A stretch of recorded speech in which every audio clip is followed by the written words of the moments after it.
Aku siram ibu mertuaku dengan teman-teman arisannya. Dia menghinaku karena aku tidak bekerja. Ku balas dengan suksesku sebagai pemilik restoran mewah. Assalamualaikum warahmatullahi wabarakatuh. Selamat datang di LA Stories. Di balik senyuman ada air mata yang tak terlihat. Di balik tawa, ada kisah yang tak pernah diceritakan. Ini adalah LA Stories, tempat di mana kisah nyata jadi pelajaran, dan luka hati jadi kekuatan. Setiap cerita di sini bukan sekadar drama, tapi potongan hidup yang bisa jadi cermin untuk kita semua. Siapkan hatimu, karena apa yang kamu dengar bisa mengubah cara pandangmu selamanya. Ini bukan sekadar cerita. Ini adalah kenyataan yang belum tentu sanggup kamu jalani. Namaku Sinta. Sehari-hariku kini berputar di antara tumpukan baju kotor, aroma masakan rumahan yang lezat, setidaknya menurut suamiku, Rio, dan kedua buah hati kami, serta gelak tawa dan rengekan dua malaikat kecilku, Nara yang berusia 5 tahun dan Nadi yang baru menginjak 3 tahun. Pagi dimulai dengan menyiapkan sarapan, dilanjutkan dengan drama mandi dan berpakaian anak-anak, lalu menemani Nara bermain atau belajar sambil mengawasi Nadi yang mulai aktif menjelajahi setiap sudut rumah. Siang hari, setelah memastikan keduanya tidur siang, barulah aku punya waktu untuk membereskan rumah atau sekadar menyesap teh hangat sambil membaca buku. Like, comment, dan subscribe. Jangan lupa untuk share cerita ini jika kamu juga pernah merasa dihina karena sesuatu yang tak adil. Kalau kamu punya pengalaman serupa, tulis di komentar. Kita akan bahas bersama. Sore hari kembali diisi dengan aktivitas bersama anak-anak, menyiapkan makan malam, hingga akhirnya menutup hari dengan membacakan dongeng pengantar tidur. Ini adalah ritme hidupku selama 5 tahun terakhir. Sebuah pilihan sadar yang kuambil ketika Nara lahir. Dulu, aku adalah seorang manajer proyek di sebuah perusahaan multinasional. Gaji lumayan, karir menjanjikan, dan kesibukan yang menguras energi namun memberi kepuasan tersendiri. Rio sangat mendukung karierku. Kami adalah pasangan modern yang berbagi peran. Tapi setelah Nara lahir, naluri keibuan menguat. Aku ingin menyaksikan setiap tumbuh kembangnya, tidak melewatkan momen pentingnya. Rio mengerti. Dengan kondisi finansial kami yang cukup stabil, keputusan untuk resign dan fokus pada keluarga terasa tepat saat itu. Rumah kami di pinggiran kota cukup luas dan nyaman. Hasil kerja keras kami berdua sebelum aku berhenti bekerja. Dan tentu saja, kerja keras Rio hingga kini. Rio adalah suami idaman. Pengertian, penyayang, dan selalu menghargai setiap yang kulakukan, sekecil apapun itu. Ia tak pernah menuntutku untuk kembali bekerja. Justru ia selalu berkata, prioritas kita sekarang adalah anak-anak dan kebahagiaanmu, sayang. Rezeki bisa kita cari sama-sama nanti atau aku yang lebih giat lagi. Namun, tidak semua orang memiliki pandangan yang sama. Ibu Siti, ibu mertuaku, adalah salah satunya. Beliau adalah wanita karir di masanya, seorang pensiunan pegawai negeri dengan jabatan yang cukup mentereng. Baginya, harga diri seorang wanita sangat erat kaitannya dengan pekerjaan di luar rumah dan penghasilan sendiri. Beliau bangga dengan pencapaiannya dan seringkali membandingkan menantu-menantunya. Aku, Sinta, adalah menantu bungsunya yang paling tidak berprestasi di mata beliau karena memilih menjadi ibu rumah tangga penuh waktu. Sindiran-sindiran itu biasanya datang dalam bentuk halus, terkadang terselubung dalam nasihat, namun cukup sering terasa seperti tusukan kecil yang mengabaikan segala upayaku di rumah. Enak ya Sinta, santai di rumah. Atau, kalau ada penghasilan sendiri kan lumayan, bisa bantu-bantu suami. Atau yang paling sering, sayang sekali Sinta, padahal dulu karirnya bagus, kenapa dilepas begitu saja? Aku tahu niat Ibu Siti mungkin tidak selalu buruk. Mungkin beliau hanya ingin aku berdaya seperti dirinya. Tapi cara penyampaiannya seringkali merendahkan, seolah peranku di rumah tangga bukanlah sebuah pekerjaan yang bernilai. Awalnya, aku berusaha memaklumi. Mengurus rumah tangga dan membesarkan anak-anak memang bukan hal mudah, dan kepuasan yang kudapatkan dari senyum dan pelukan mereka tidak bisa ditukar dengan apapun. Tapi, bisikan-bisikan kekhawatiran itu terkadang muncul juga di benakku. Apakah aku sudah melakukan pilihan yang tepat? Apakah aku memang hanya menjadi beban, seperti yang tersirat dalam sindiran Ibu Siti? Pikiran-pikiran itu muncul di saat-saat hening, biasanya setelah Ibu Siti datang berkunjung atau setelah acara keluarga di mana sindiran itu kembali terlontar. Rio selalu menghiburku, meyakinkanku bahwa apa yang kulakukan adalah yang terbaik untuk keluarga kami. Namun, jauh di lubuk hati, keinginan untuk membuktikan bahwa aku juga bisa berprestasi di mata Ibu Siti, bahwa pilihanku bukan berarti aku menjadi wanita yang tidak berdaya, perlahan mulai tumbuh. Aku hanya belum tahu bagaimana caranya. Siang itu, setelah Nara dan Nadi terlelap, aku duduk di sofa ruang tamu. Matahari sore menembus jendela, menerangi sudut ruangan yang rapi. Aku menatap foto pernikahanku dengan Rio, lalu beralih ke foto anak-anak yang ceria.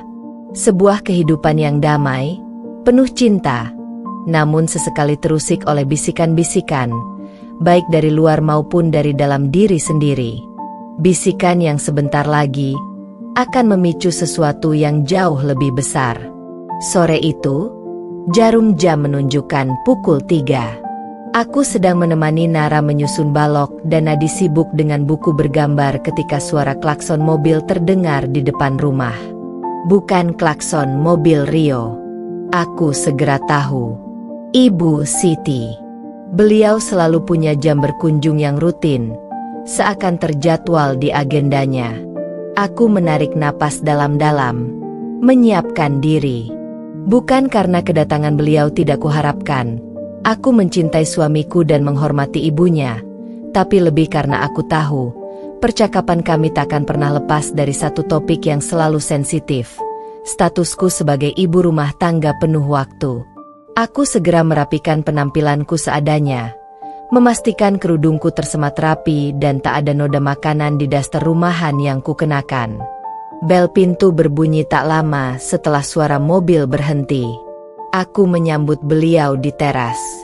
Ibu Siti berdiri anggun di depan pintu, mengenakan blus sutra berwarna pastel yang dipadukan dengan selendang motif etnik.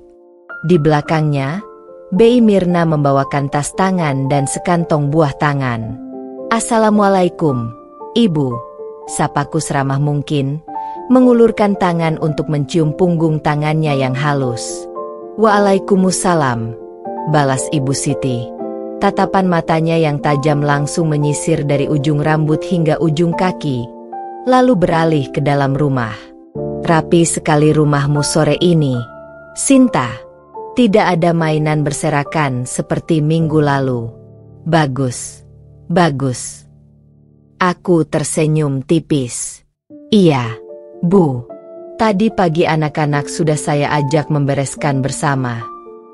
Beliau mengangguk kecil, berjalan masuk mendahuluiku. Bei Mirna mengikut di belakang. "Tidak heran, di rumah terus, kan? Ada waktu penuh untuk mengurus rumah tangga. Beda dengan menantuku yang lain, yang kerja kantoran, rumahnya kadang berantakan seperti kapal pecah." Komentarnya lagi, kali ini sambil melirik sudut ruangan. Pujian yang lagi-lagi terasa seperti sindiran terselubung.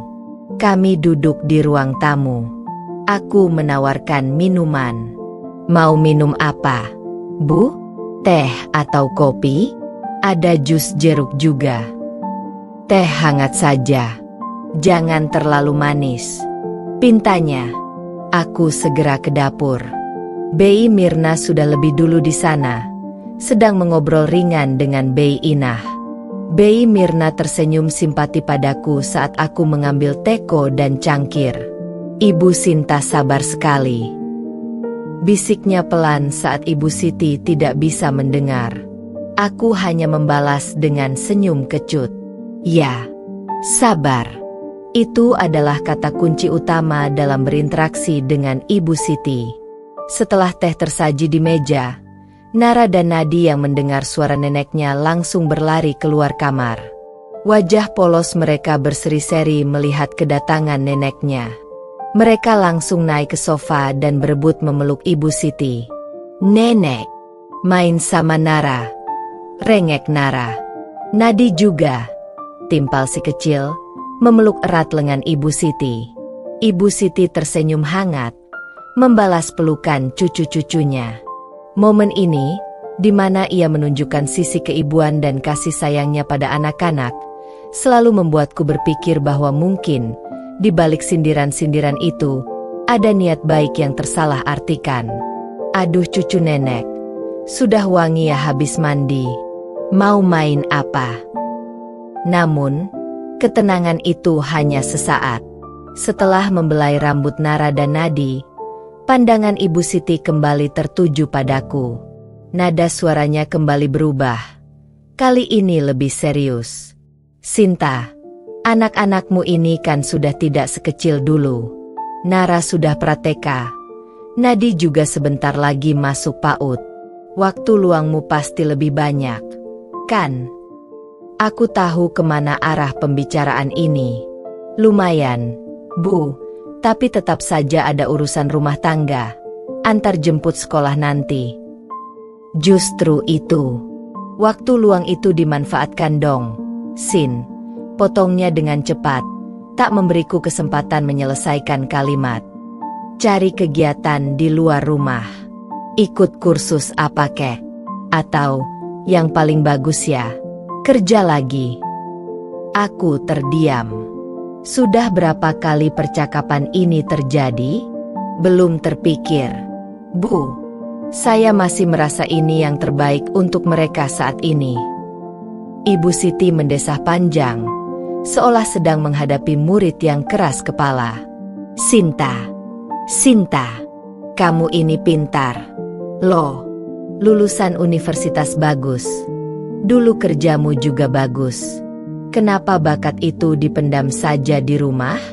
Sayang sekali." Beliau meraih cangkir tehnya, menyesap perlahan, lalu melanjutkan.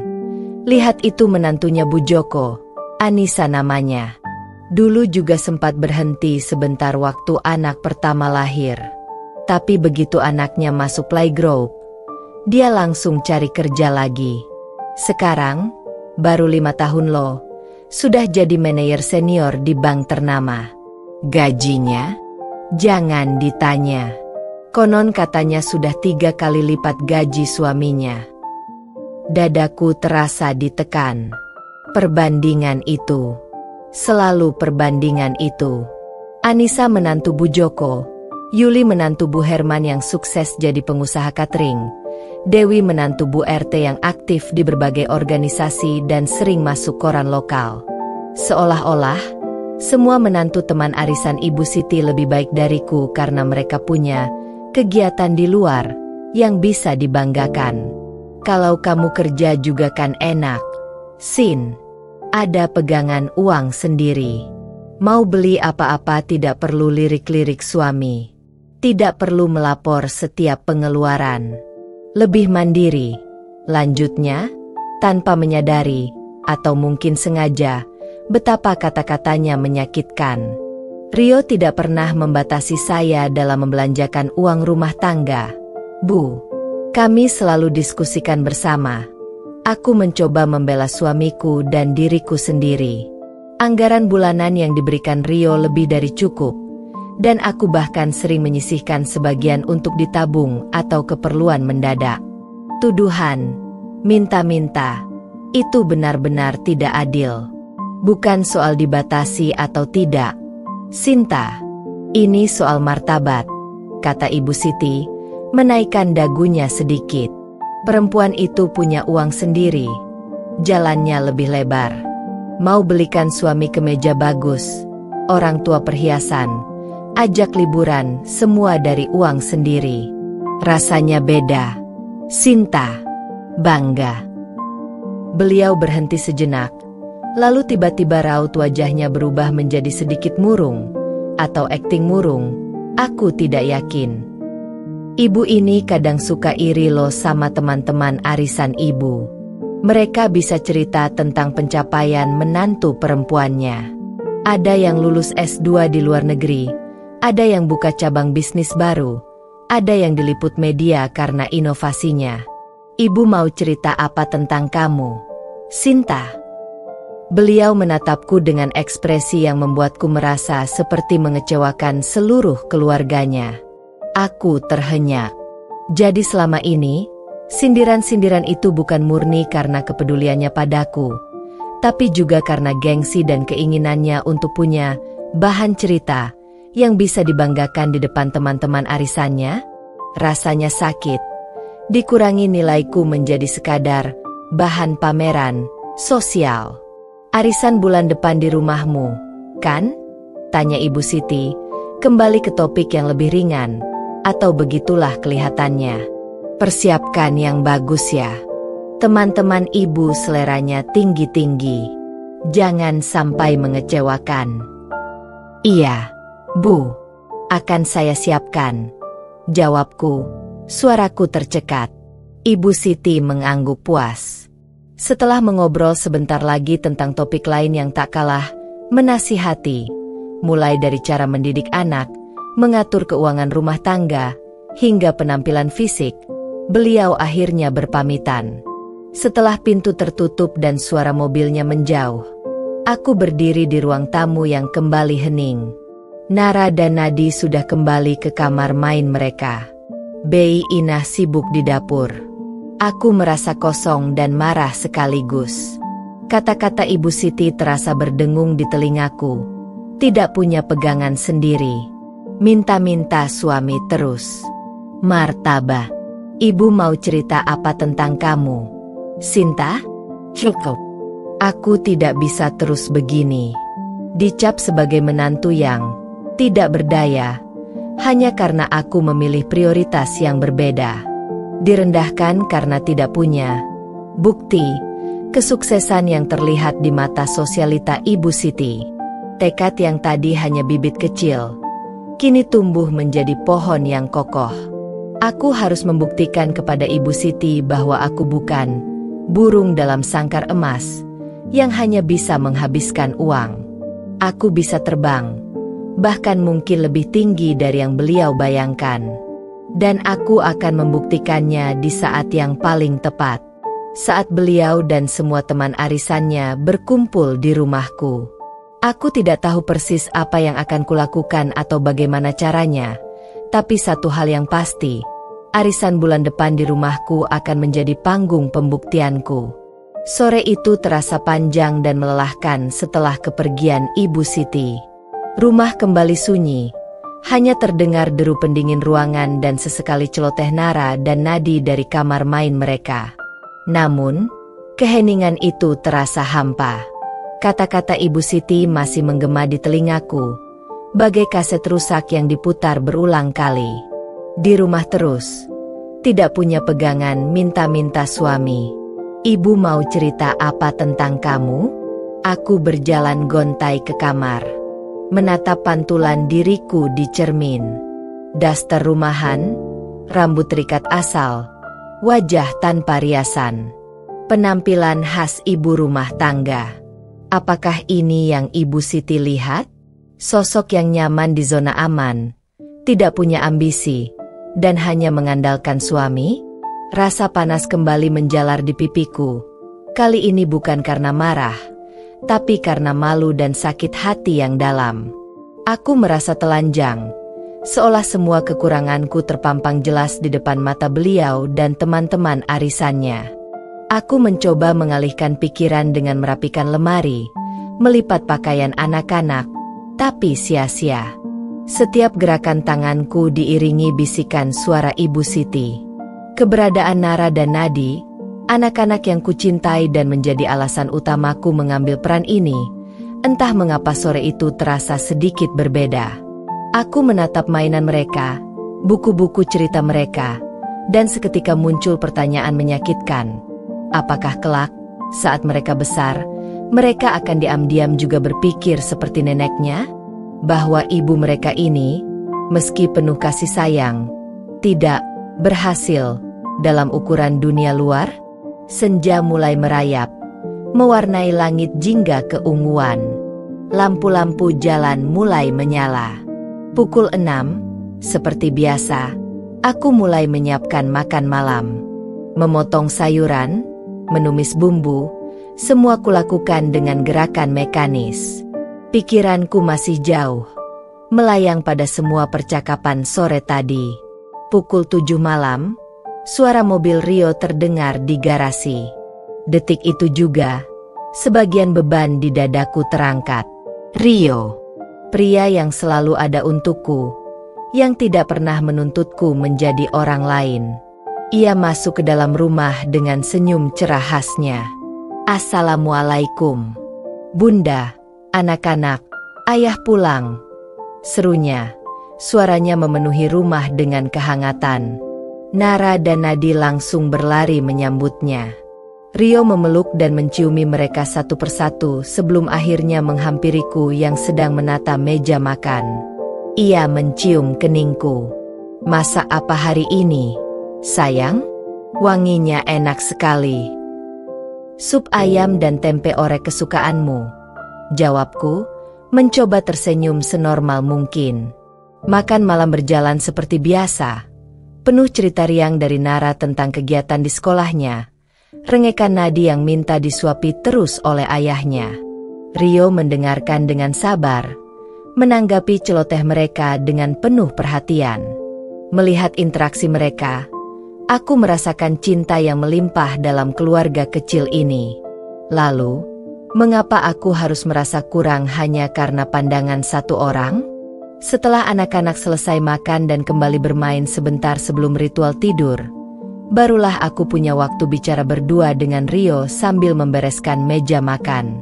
"Ibu Siti tadi sempat cerita soal arisan bulan depan di rumah kita," ucapku, membuka percakapan dengan hati-hati.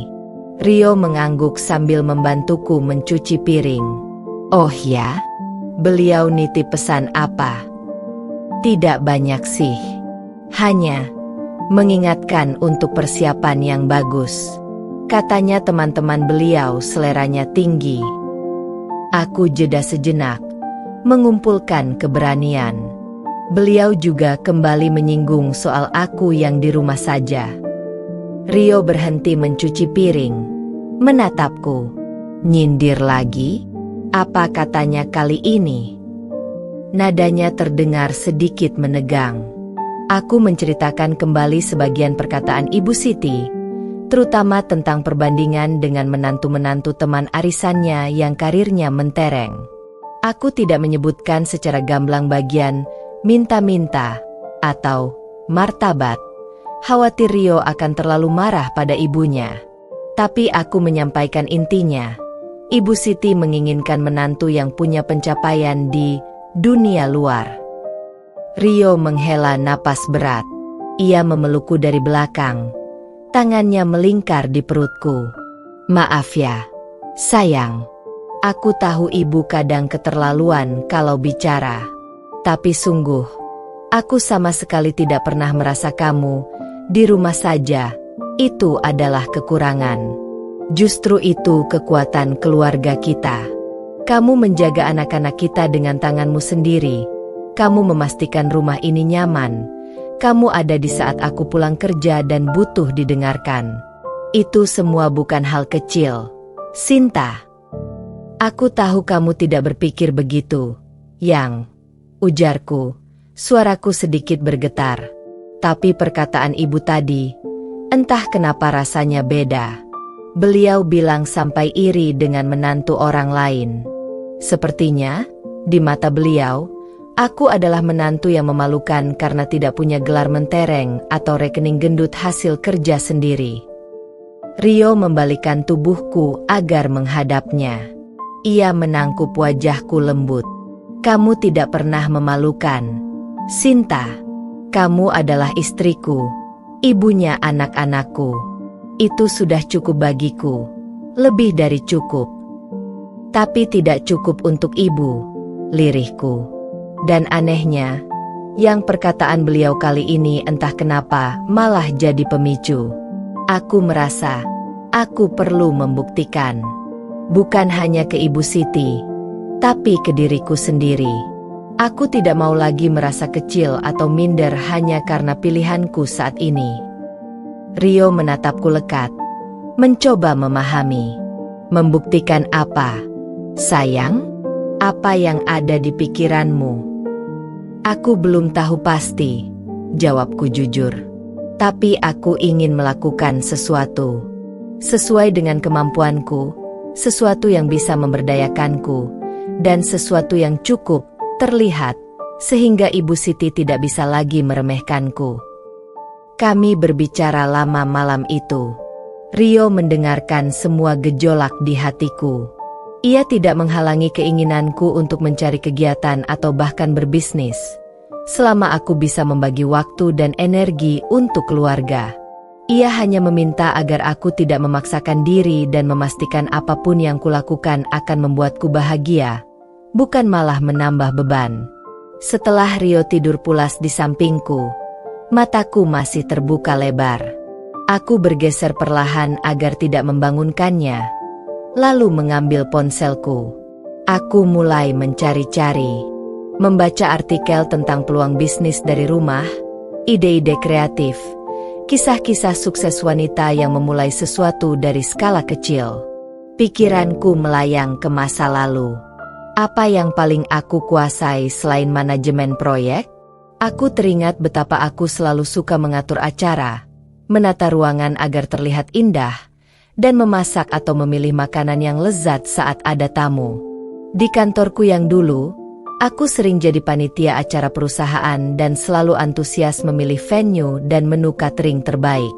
Aku juga selalu suka mencoba resep-resep baru di rumah, atau menata hidangan dengan cantik saat ada tamu. Makan, pelayanan, pengalaman, kenyamanan, kemewahan, ide itu muncul begitu saja, seperti lampu yang tiba-tiba menyala di kegelapan. Restoran bukan sekadar warung makan biasa, tapi sebuah tempat yang menawarkan tidak hanya makanan enak, tapi juga pengalaman bersantap yang unik dan berkesan. Sesuatu yang mewah, elegan, dan punya nilai jual lebih dari sekadar masakan rumahan. Sesuatu yang akan membuat Ibu Siti dan teman-teman arisannya terkesan. Bukankah mengelola restoran butuh kemampuan manajemen yang aku punya? Bukankah ini bisa dimulai dari skala kecil dulu? Bukankah ini bisa menjadi bukti nyata bahwa aku bisa menciptakan sesuatu yang bergengsi dari nol? Jantungku berdebar kencang. Ide ini terasa menakutkan sekaligus menggairahkan.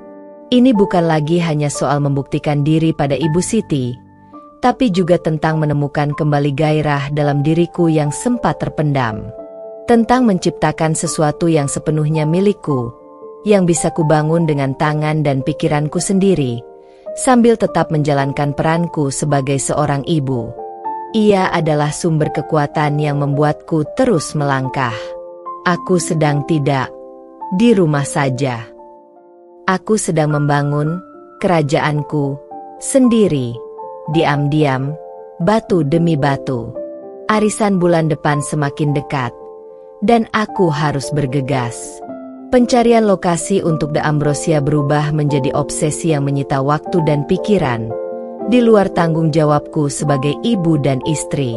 Aku menghabiskan jam-jam berharga saat anak-anak tidur atau saat ada waktu luang minim untuk menelusuri daftar properti daring. Ratusan foto bangunan dan ruko kulihat, menganalisis setiap detail lokasi, aksesibilitas, dan potensi pasarnya. Sebagian besar tidak cocok, terlalu kecil, terlalu pelosok, atau terlalu modern tanpa karakter yang kuinginkan untuk konsep restoran mewah aku. Hingga suatu sore, saat melakukan survei fisik terbatas di area pusat kota yang ramai, mataku terpaku pada sebuah bangunan tua di sudut jalan. Arsitekturnya klasik kolonial, dengan pilar-pilar kokoh dan jendela-jendela tinggi yang dulunya pasti megah. Namun, kini keadaannya sungguh memprihatinkan. Cat dindingnya terkelupas parah, menyisakan bercak-bercak kusam. Jendela-jendela kayu jati yang indah itu tampak rapuh dan sebagian kacanya pecah. Halaman depannya yang luas ditumbuhi semak belukar liar yang tingginya selutut. Plang, dijual, disewakan, yang terpasang di depannya terlihat pudar dan miring, seperti sudah terabaikan bertahun-tahun.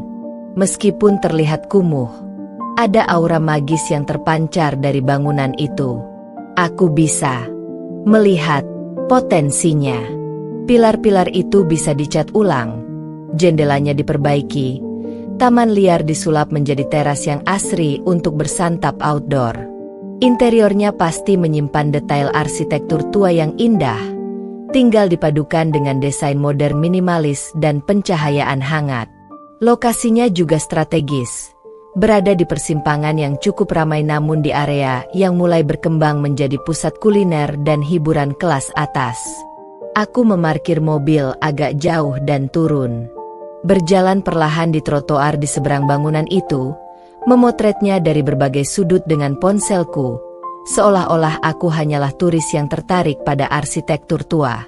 Dalam hati, aku sudah jatuh cinta. Ini bukan sekadar lokasi. Ini adalah kanvas kosong yang sempurna untuk The Ambrosia. Namun, realitanya segera menghantam.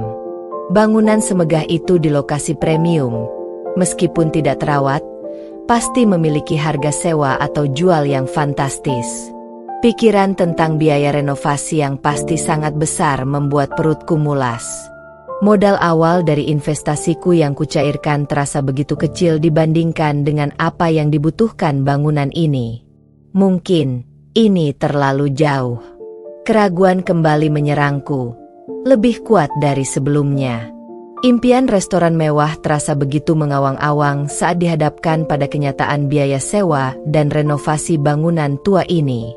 Aku pulang ke rumah dengan hati campur aduk antara semangat membara dan keputusasaan. Malam itu, setelah anak-anak dan Rio terlelap, aku kembali membuka laptop, mencari tahu pemilik bangunan tua itu, menanyakan perkiraan harga sewa atau jual, dengan identitas samar. Tentu saja, angka yang kudapat benar-benar membuatku lemas. Jauh di atas perkiraanku, bahkan setelah memperhitungkan negosiasi. Aku duduk terdiam di depan layar laptop yang memancarkan cahaya redup. Apa yang harus kulakukan? Mengubur mimpi ini dan mencari lokasi lain yang lebih terjangkau, yang mungkin tidak seikonik bangunan tua itu? Atau mencari cara lain untuk mendapatkan modal tambahan? Pilihan kedua terasa menakutkan. Meminjam ke bank sebagai individu tanpa slip gaji dan riwayat bisnis akan sangat sulit. Mencari investor eksternal berarti membuka proyek rahasia ini pada orang asing yang belum tentu bisa kupercaya. Lalu, teringatlah aku pada Tante Mira. Menghubungi Tante Mira bukanlah keputusan mudah. Ada rasa sungkan dan takut dianggap memanfaatkan. Tapi, dia adalah orang terdekat yang punya kapasitas finansial dan, yang terpenting, bisa kupercaya sepenuhnya. Aku memutuskan untuk mengambil risiko itu. Selama 2 hari, aku menyusun proposal bisnis sederhana namun meyakinkan. Menuangkan seluruh visit The Ambrosia, hasil risetku, perkiraan biaya yang realistis, termasuk biaya renovasi bangunan tua itu, dan proyeksi keuntungan. Aku juga menjelaskan mengapa bangunan tua itu adalah lokasi yang paling ideal untuk konsepku. Dengan proposal di tangan dan hati yang berdebar tak karuan, aku memberanikan diri menelepon Tante Mira. Aku menceritakan ideku, ambisiku, dan bahwa aku telah menemukan lokasi impian namun terkendala modal besar. Aku bicara dengan jujur tentang keinginanku untuk mandiri dan membuktikan diri, tanpa secara spesifik menyebut nama Ibu Siti, tapi Tante Mira sepertinya bisa menangkap gairah dan kesungguhan dalam suaraku. Tante Mira mendengarkan dengan tenang di ujung telepon. Setelah aku selesai, keheningan menyelimuti percakapan kami selama beberapa detik yang terasa seperti keabadian. Konsepmu menarik, Sinta. Unik, komentarnya. Suaranya profesional namun tetap ramah. Mengambil bangunan tua dan mengubahnya jadi restoran mewah, butuh visi dan keberanian. Beliau mengajukan beberapa pertanyaan detail tentang riset pasarku, strategiku mendapatkan koki dan staf berkualitas, serta bagaimana aku akan mengelola bisnis ini sambil tetap menjalankan peranku sebagai ibu. Pertanyaan-pertanyaan itu menunjukkan bahwa beliau tidak main-main.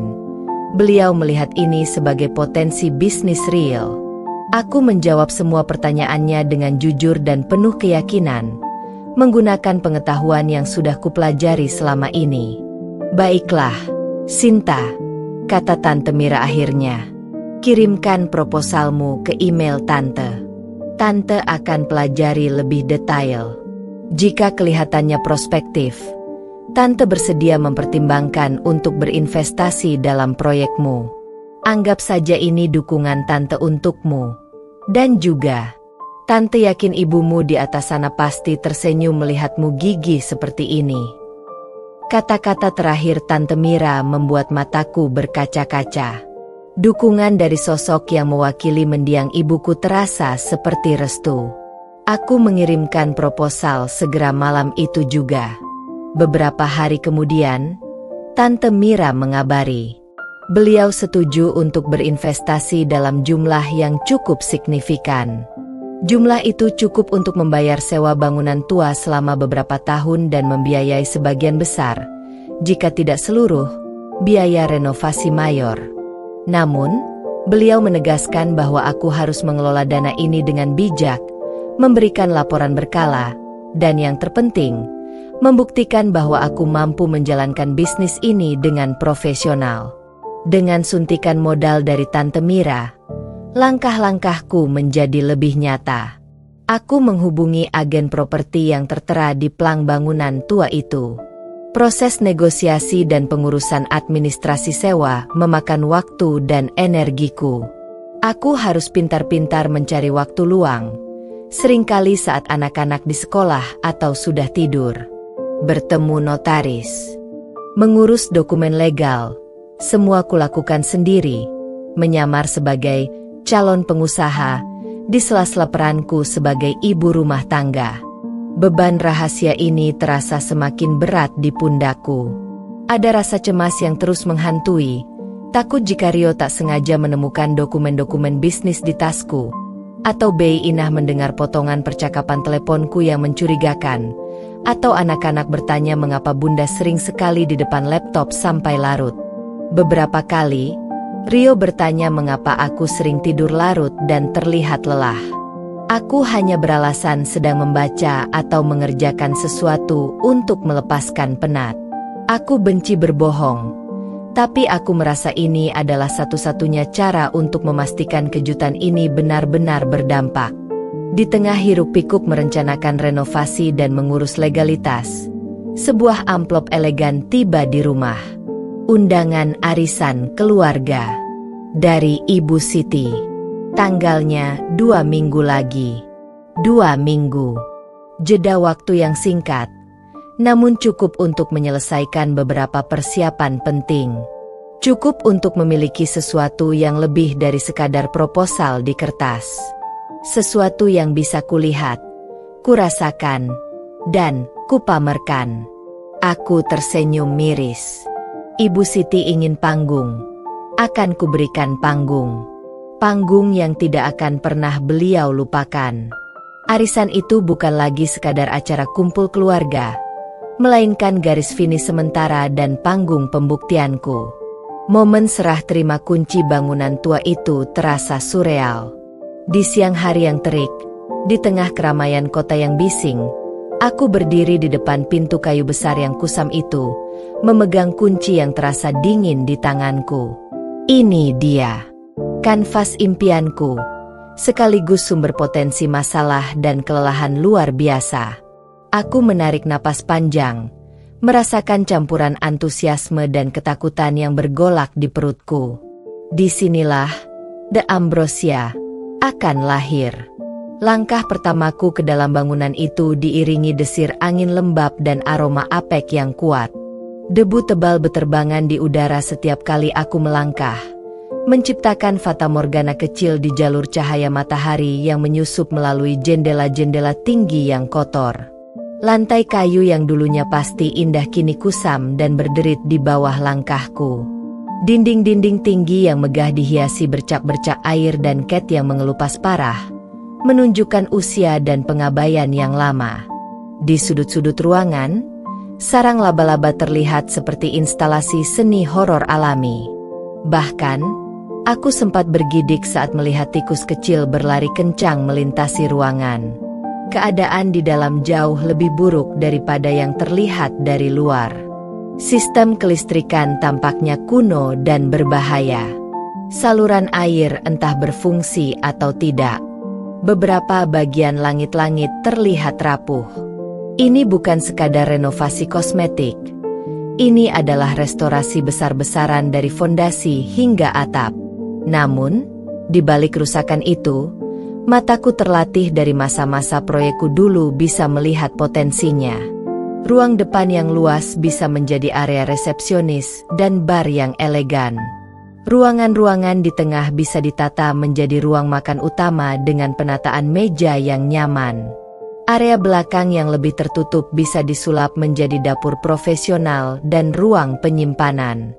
Dinding bata ekspos di beberapa bagian bisa dipertahankan untuk menambah karakter. Langit-langit yang tinggi memberikan kesan lapang dan mewah. Aku bertemu dengan Pak Budi dan timnya di lokasi sore itu juga. Pak Budi adalah pria parubaya dengan mata ramah namun pandangan tajam, memancarkan pengalaman bertahun-tahun di dunia konstruksi. Aku menjelaskan visiku, menunjukkan sketsa kasar desain interior, dan daftar material yang kumimpikan: lantai marmer di area tertentu, panel kayu jati di dinding, pencahayaan temaram yang dramatis. Pak Budi mendengarkan dengan saksama, sesekali mengangguk atau membuat catatan di bukunya.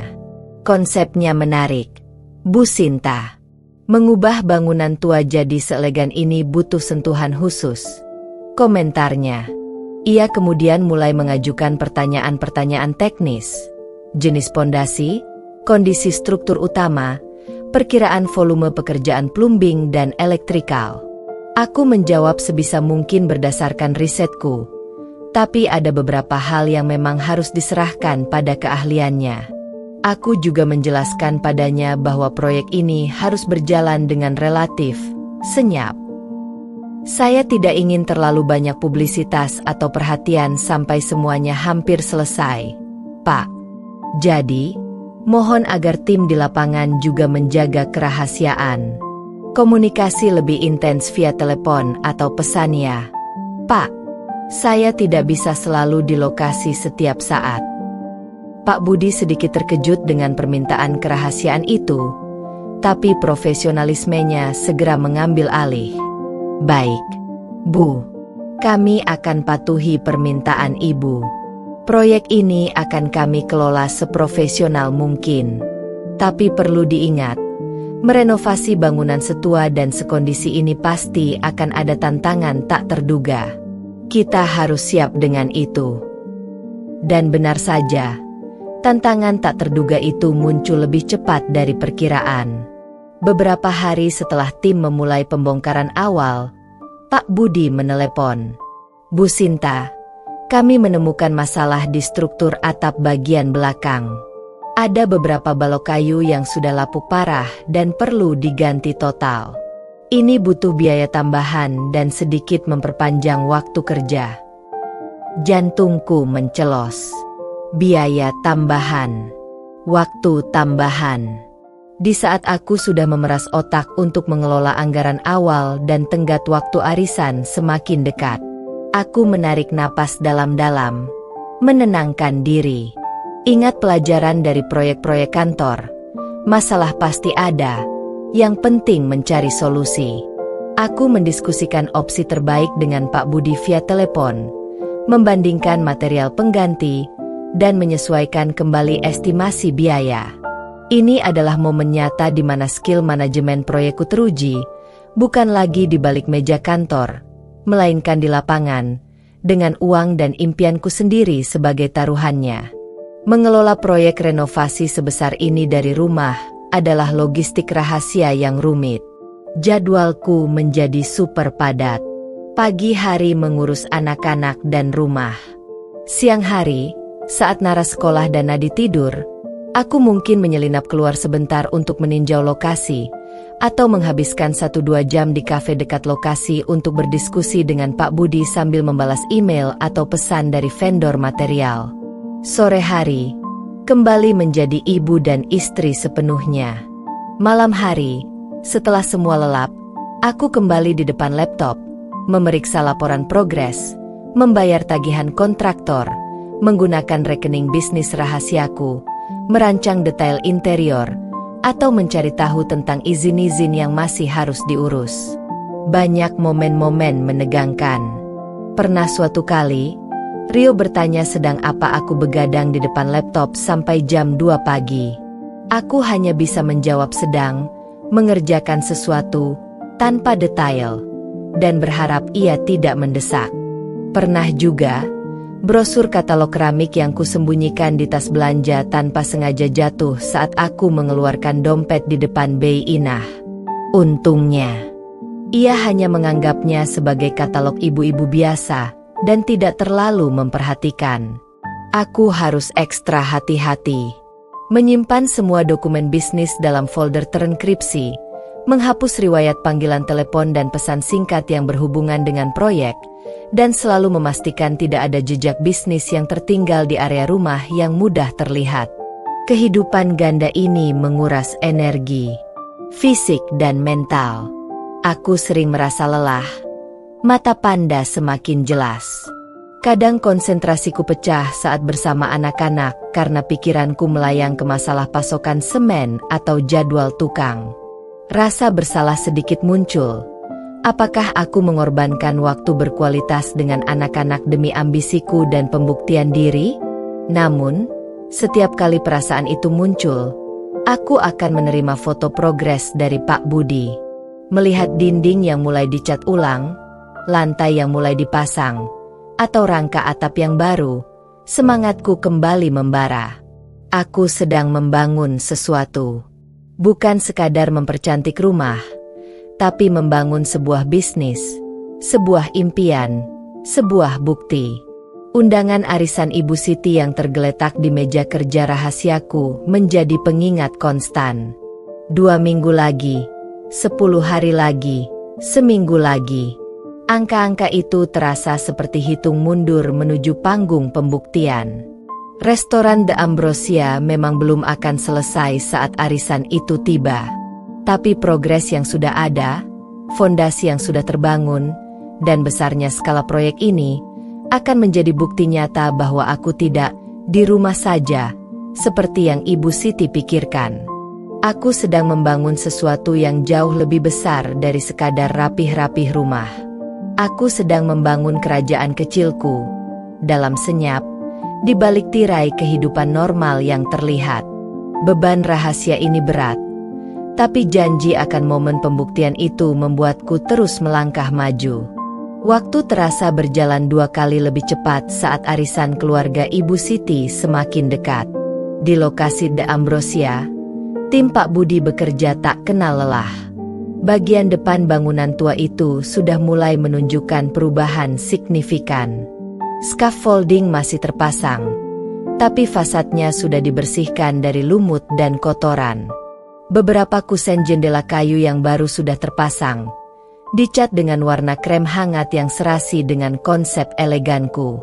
Di dalam, lantai kayu di area depan sudah diperbaiki dan mulai dipoles.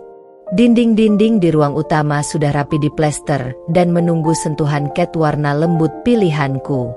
Namun, di bagian belakang, Area yang direncanakan untuk dapur profesional dan gudang masih berupa kerangka dan instalasi pipa serta kabel yang semrawut. Terlihat jelas, The Ambrosia belum akan siap menerima tamu dalam waktu seminggu ke depan. Mustahil. Selain renovasi fisik, tantangan besar lainnya adalah membentuk tim, terutama menemukan head chef yang bisa menerjemahkan visiku menjadi hidangan nyata. Ini bukan hanya soal mencari koki yang mahir memasak, tapi seseorang yang memiliki pemahaman mendalam tentang kuliner fusion Asia Eropa, kreativitas yang tinggi, dan yang terpenting, visi yang selaras dengan konsep mewah dan unik yang kuimpikan untuk The Ambrosia. Proses pencariannya sangat rumit dan penuh kerahasiaan. Aku tidak bisa memasang iklan lowongan pekerjaan secara konvensional.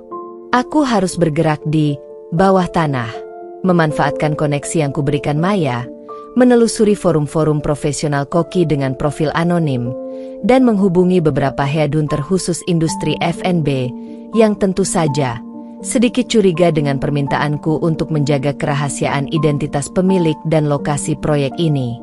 Aku menghabiskan waktu berjam-jam di ponsel dan laptop, meneliti profil koki-koki potensial, mempelajari rekam jejak mereka, dan diam-diam menghubungi beberapa yang paling menarik perhatianku. Aku melakukan wawancara pendahuluan singkat melalui panggilan video atau di kafe-kafe terpencil, selalu dengan kewaspadaan tingkat tinggi.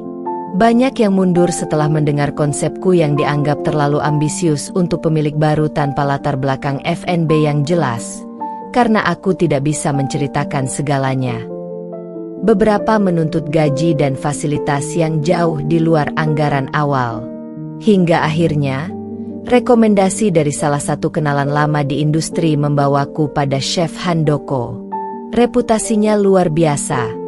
Pernah memimpin dapur di hotel bintang 5 yang terkenal dengan hidangan fusionnya, dan memenangkan beberapa penghargaan. Ia sedang mengambil jeda setelah proyek terakhirnya selesai. Menghubunginya saja sudah membuatku gugup. Kami sepakat bertemu di sebuah kafe di bilangan kota tua, area yang jauh dari rumah maupun lokasi restoranku. Saat beliau datang, kesan pertama adalah ketenangan dan wibawa. Rambutnya memutih di pelipis, sorot matanya teduh namun tajam, memancarkan kebijaksanaan dan pengalaman puluhan tahun di dapur profesional. Aku memperkenalkan diri bukan sebagai ibu rumah tangga biasa, tapi sebagai penggagas dan pemilik The Ambrosia.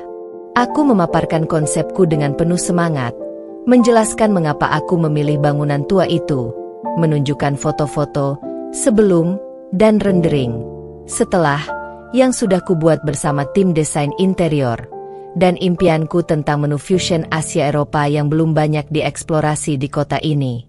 Chef Handoko mendengarkan dengan saksama, tanpa banyak interupsi.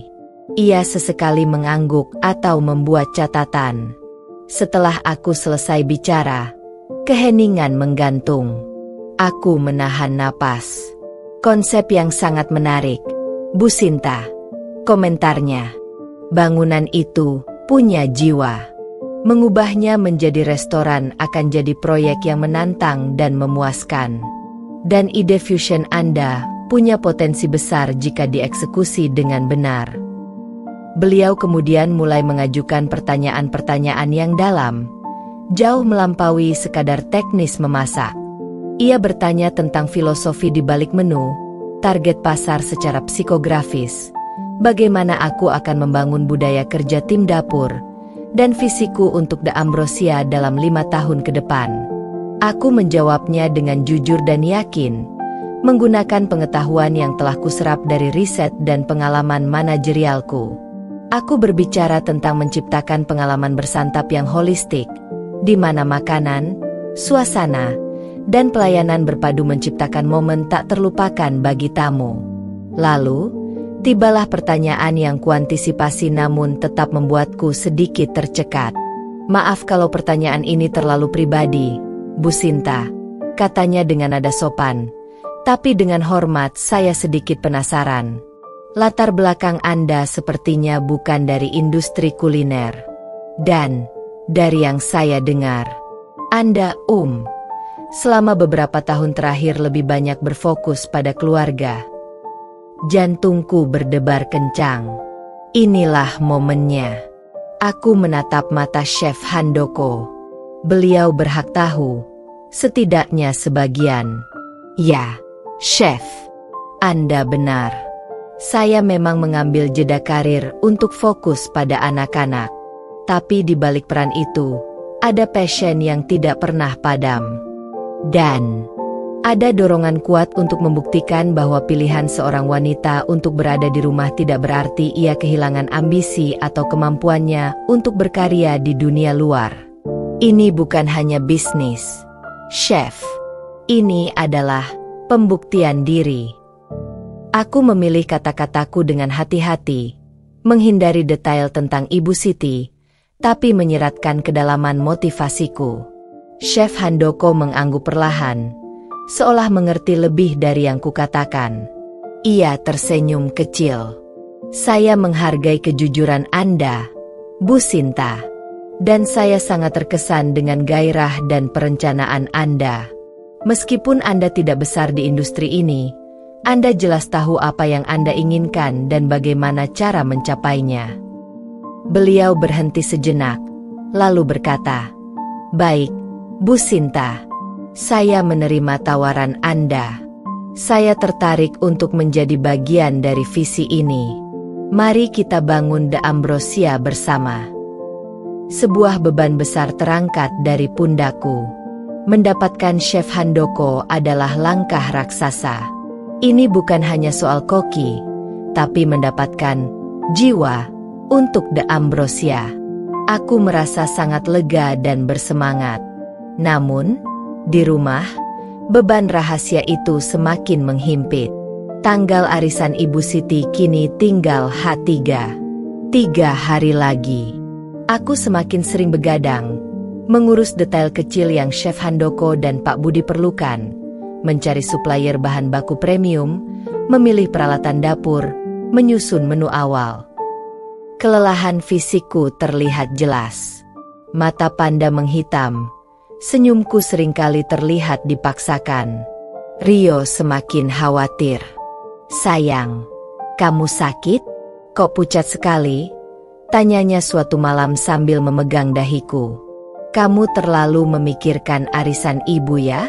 Tidak usah terlalu sempurna, Bu. Santai saja." Aku hanya bisa tersenyum lelah. "Aku baik-baik saja, Yang. Cuma kurang tidur sedikit." Ya, aku memang agak pusing memikirkan persiapan arisan. Kebohongan kecil, tapi terasa seperti duri di hati. Bei Inah juga mulai menyadari sesuatu. "Nyonya kok sering sekali terima telepon sambil bisik-bisik di taman belakang? Ada urusan penting ya, Nyonya?" Tanyanya hati-hati suatu pagi. Aku hanya bisa mengarang alasan tentang panitia acara amal sekolah Nara. Aku benci merahasiakan ini dari orang-orang terdekatku, tapi taruhannya terlalu tinggi. Ada momen di mana anak-anak rewel karena aku terlalu sibuk menatap layar ponsel atau menjawab telepon kerja. Nara pernah menggambar sosok bunda yang sedang memegang telepon dengan garis-garis kusut di sekelilingnya. Melihat gambar itu, hatiku teriris. Apakah aku egois? Apakah aku terlalu larut dalam pembuktian diri ini sampai mengabaikan mereka? Namun, bayangan arisan itu, bayangan wajah Ibu Siti saat beliau melontarkan sindiran, kembali menguatkan tekadku. Aku melakukan ini bukan hanya untuk diriku, tapi juga untuk menunjukkan pada anak-anakku kelak bahwa menjadi ibu rumah tangga tidak berarti mengubur impian. Bahwa seorang wanita bisa memilih prioritasnya, dan tetap bisa meraih pencapaian. H2. 2 hari lagi.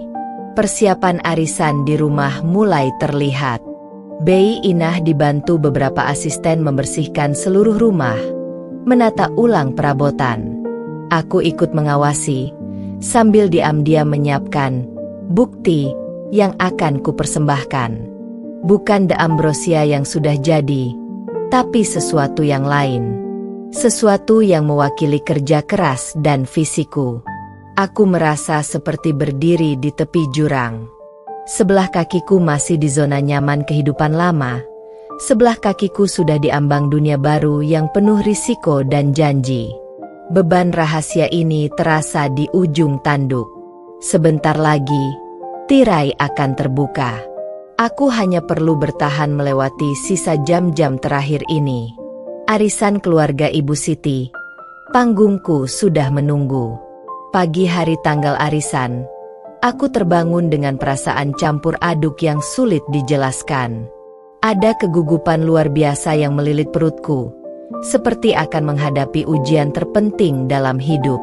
Namun, di saat yang sama, ada bara semangat yang membakar, membayangkan momen ketika beban rahasia ini akan terlepas dan digantikan oleh rasa lega dan kemenangan.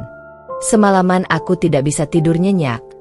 Pikiran terus berputar pada bukti yang telah kusiapkan dan skenario konfrontasi yang mungkin terjadi. Rumah kami sudah berdengung dengan aktivitas sejak fajar. Bei Inah, dibantu oleh 4 orang asisten part-time yang disewa Rio untuk hari ini, bergerak lincah menyelesaikan sentuhan akhir pembersihan. Aroma pembersih lantai beradu dengan wangi karangan bunga segar yang baru saja tiba. Di dapur, tim catering sibuk menata hidangan di atas meja prasmanan yang dilapisi taplak elegan. Suara denting piring dan alat makan menciptakan simfoni persiapan yang riuh. Aku berusaha menyatu dengan kesibukan ini, memberikan instruksi sesekali, memastikan semuanya berjalan sesuai rencana. Di luar, aku menampilkan wajah tenang, senyum kecil terkembang di bibirku. Tapi di dalam, jantungku berdebar tak karuan. Setiap detaknya terasa sampai ke ujung jari. Ada rasa terpisah dari keramaian persiapan arisan ini, karena fokus utamaku bukanlah pada kelancaran acara itu sendiri, melainkan pada momen krusial yang akan terjadi di tengahnya. Setelah memastikan urusan catering dan tata letak beres, aku menyelinap ke kamar kerja kecilku.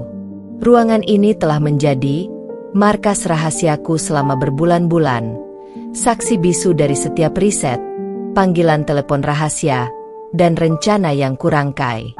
Di atas meja, tergeletak tas laptopku.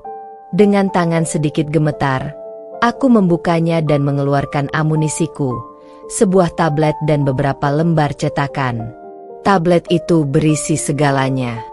Kusret layarnya, menampilkan folder bernama Ambrosia. Di dalamnya, ada puluhan foto dan video. Foto-foto awal bangunan tua yang kumuh, lalu foto-foto progres renovasi dari minggu ke minggu, dinding yang mulai diperbaiki, lantai yang dipoles, instalasi baru yang terpasang.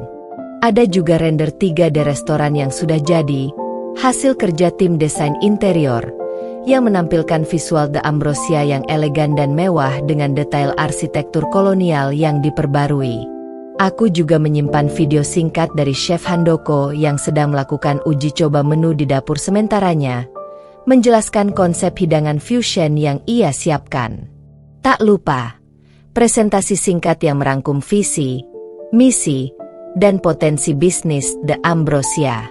Selain tablet, aku juga membawa beberapa lembar cetakan berkualitas tinggi. Ada render 3D favoritku yang kubingkai dalam clipboard sederhana agar mudah ditunjukkan. Ada juga mock-up menu awal yang didesain dengan sangat profesional, menampilkan nama-nama hidangan unik yang terdengar mewah. Ini bukan sekadar bukti di layar. Ini adalah representasi fisik dari mimpi yang sedang kubangun. Aku menyentuh kertas-kertas itu, merasakan teksturnya. Setiap lembar ini adalah jawaban atas setiap sindiran yang pernah dilontarkan Ibu Siti. Aku memeriksa kembali semuanya, memastikan tablet terisi penuh baterainya dan file-file bisa diakses dengan mudah. Saat aku sedang memilah cetakan, Rio masuk ke dalam ruangan. "Masih di sini saja, sayang? Ayo, sudah hampir waktunya," katanya. Wajahnya terlihat sedikit khawatir melihatku di antara tumpukan kertas. "Kamu kenapa sih? Tegang banget kelihatannya? Santai saja. Tamu arisan ibu kan bukan mau menilai rumah kita masuk lomba kebersihan kok. Yang penting hidangannya enak dan acaranya lancar. Aku menutup tas laptopku dan tersenyum. Iya, Yang. Aku cuma memastikan semuanya siap. Aku ingin memberikan kesan yang baik untuk ibu dan teman-temannya. Jawabku, lagi-lagi dengan alasan kesempurnaan arisan. Rio tidak tahu, kesan baik yang ingin kuberikan jauh lebih dalam dari sekadar kerapian rumah. Kamu sudah sangat baik, sayang. Jangan membebani diri sendiri, ucap Rio tulus sambil merangkulku. Ia mencium keningku. Kamu sudah melakukan yang terbaik sebagai istri dan ibu. Itu sudah lebih dari cukup bagiku. Kata-kata Rio menenangkan, tapi juga memperdalam rasa bersalahku karena menyimpan rahasia sebesar ini darinya. Sebentar lagi, ia akan terkejut, mungkin lebih terkejut dari siapapun. Aku bergegas ke kamar untuk bersiap. Memilih gaun yang telah kusiapkan, sebuah gaun sederhana berwarna biru tua yang nyaman namun memberikan siluet anggun. Mengenakannya terasa seperti memakai seragam tempur. Aku merias wajah dengan cermat, menggunakan foundation dan concealer untuk menutupi lingkaran hitam di bawah mata akibat kurang tidur, membubuhkan perona pipi agar tidak terlalu pucat. Tatanan rambutku kubuat rapi, disanggul modern agar terlihat elegan. Saat menatap bayangan di cermin, aku melihat dua sosok yang berbeda. Di luar, Sinta yang terlihat tenang, siap menjadi nyonya rumah yang ramah. Di dalam, Sinta yang gemetar, berdebar kencang, siap menghadapi momen paling dramatis dalam hidupnya baru-baru ini. Mataku, meski sedikit lelah, memancarkan tekad yang membara. Ini bukan lagi tentang membuktikan pada orang lain saja. Ini tentang mengambil kembali harga diri yang sempat direnggut. Aku meraih tas tangan kecilku yang serasi dengan gaun. Dengan hati-hati, kuselipkan tablet dan gulungan mock-up menu ke dalamnya. Berat tas ini terasa seperti membawa impian dan pembuktianku. Pukul 13.45. Bel pintu mulai berbunyi, menandakan tamu pertama tiba. Suara-suara ramah dan gelak tawa mulai mengisi ruang tamu yang sudah tertata rapi. Aku menyambut tamu-tamu yang mulai berdatangan. Kebanyakan adalah teman-teman arisan Ibu Siti yang usianya sebaya. Mereka tersenyum, memuji rumahku yang rapi, menanyakan kabar anak-anak. Aku membalas sapaan mereka dengan senyum, berusaha terlihat santai. Lalu, dari balik punggung tamu yang baru masuk, aku melihatnya. Ibu Siti berdiri di ambang pintu dengan beberapa teman dekatnya. Aura wibawanya terasa kuat. Beliau mengenakan setelan kebaya modern berwarna cerah yang dipadukan dengan perhiasan emas dan berlian yang berkilauan di leher dan pergelangan tangannya. Assalamualaikum, Sinta, sapanya. Suaranya nyaring dan jelas. Aku melangkah mendekat, mencium tangannya dengan takzim. Waalaikumsalam, Ibu. Selamat datang di rumah kami. Ibu Siti mengangguk, lalu pandangannya menyapu seluruh ruang tamu dengan tatapan menilai yang familiar. Ia tersenyum tipis, lalu mengalihkan pandangannya padaku, dari ujung rambut hingga ujung kaki. Kamu juga rapi hari ini, Sinta. Bagus. Rumahnya juga bersih. Ya, memang seharusnya begitu. Di rumah terus, kan? Kalimat itu meluncur halus, bagai pisau tajam berbalut madu. Penekanan pada frasa, di rumah terus, itu sangat jelas, ditujukan padaku dan juga para temannya yang kini ikut menatapku. Beliau lalu berbalik pada teman-temannya. Gestur tubuhnya seolah ingin memperkenalkan sesuatu yang biasa saja. Ini loh Sinta, menantuku yang bungsu, istrinya Rio. Rio sibuk sekali di kantor, jadi Sinta yang memegang kendali Di rumah, mengurus rumah tangga dan anak-anak sepenuhnya. Ada jeda kecil, seolah kata, sepenuhnya, itu mengandung makna yang lebih dalam, menyiratkan bahwa mengurus rumah tangga dan anak-anak adalah satu-satunya hal yang kulakukan. Darahku berdesir. Hinaan itu di depan semua orang. Kali ini terasa lebih pedas karena disampaikan di rumahku sendiri, di kerajaanku yang justru menjadi saksi bisu dari semua kerja rahasiaku. Aku hanya tersenyum, tapi kali ini senyumku bukan lagi senyum terpaksa atau menahan sakit. Ini adalah senyum yang penuh makna, senyum seseorang yang tahu ia memegang kartu truf. Tanganku diam-diam meremas tas tangan, merasakan benda pipih di dalamnya. Tabletku, bukti kesungguhanku. Waktu sudah tiba. Panggung sudah siap. Ibu Siti sudah membuka pertunjukan dengan sindirannya. Kini giliranku. Aku menatap Ibu Siti, lalu pandanganku beralih ke teman-teman arisannya yang menatapku dengan berbagai ekspresi. Ada yang simpati, ada yang netral, ada juga yang terlihat sedikit menilai. Aku menarik napas dalam-dalam, mengumpulkan semua keberanian dan tekad yang telah kubangun selama berbulan-bulan. Arisan baru saja dimulai. Tapi sebentar lagi, arisan ini akan berubah menjadi panggung pembuktian yang takkan pernah mereka lupakan. Kemeriahan arisan keluarga Ibu Siti mencapai puncaknya. Ruangan dipenuhi gelak tawa nyaring dan percakapan bersahutan. Aroma masakan catering mewah berpadu dengan semerbak aneka parfum mahal yang dikenakan para tamu. Di satu sudut, sekelompok ibu-ibu mengagumi perhiasan satu sama lain. Di sudut lain, mereka saling bertukar cerita tentang rencana liburan akhir tahun ke Eropa atau Asia Timur. Aku bergerak di antara mereka, memastikan semua tamu merasa nyaman, sesekali menawarkan tambahan minuman atau hidangan penutup. Senyum ramah terlukis di bibirku, perisai yang kugunakan untuk menyembunyikan gejolak di dalam dada. Ibu Siti duduk dengan anggun di sofa utama, menjadi pusat perhatian. Di sekelilingnya, duduk lingkaran terdekatnya, Ibu Rina, Ibu Joko, Ibu Herman, dan beberapa nama besar lainnya dalam lingkaran sosialita kota.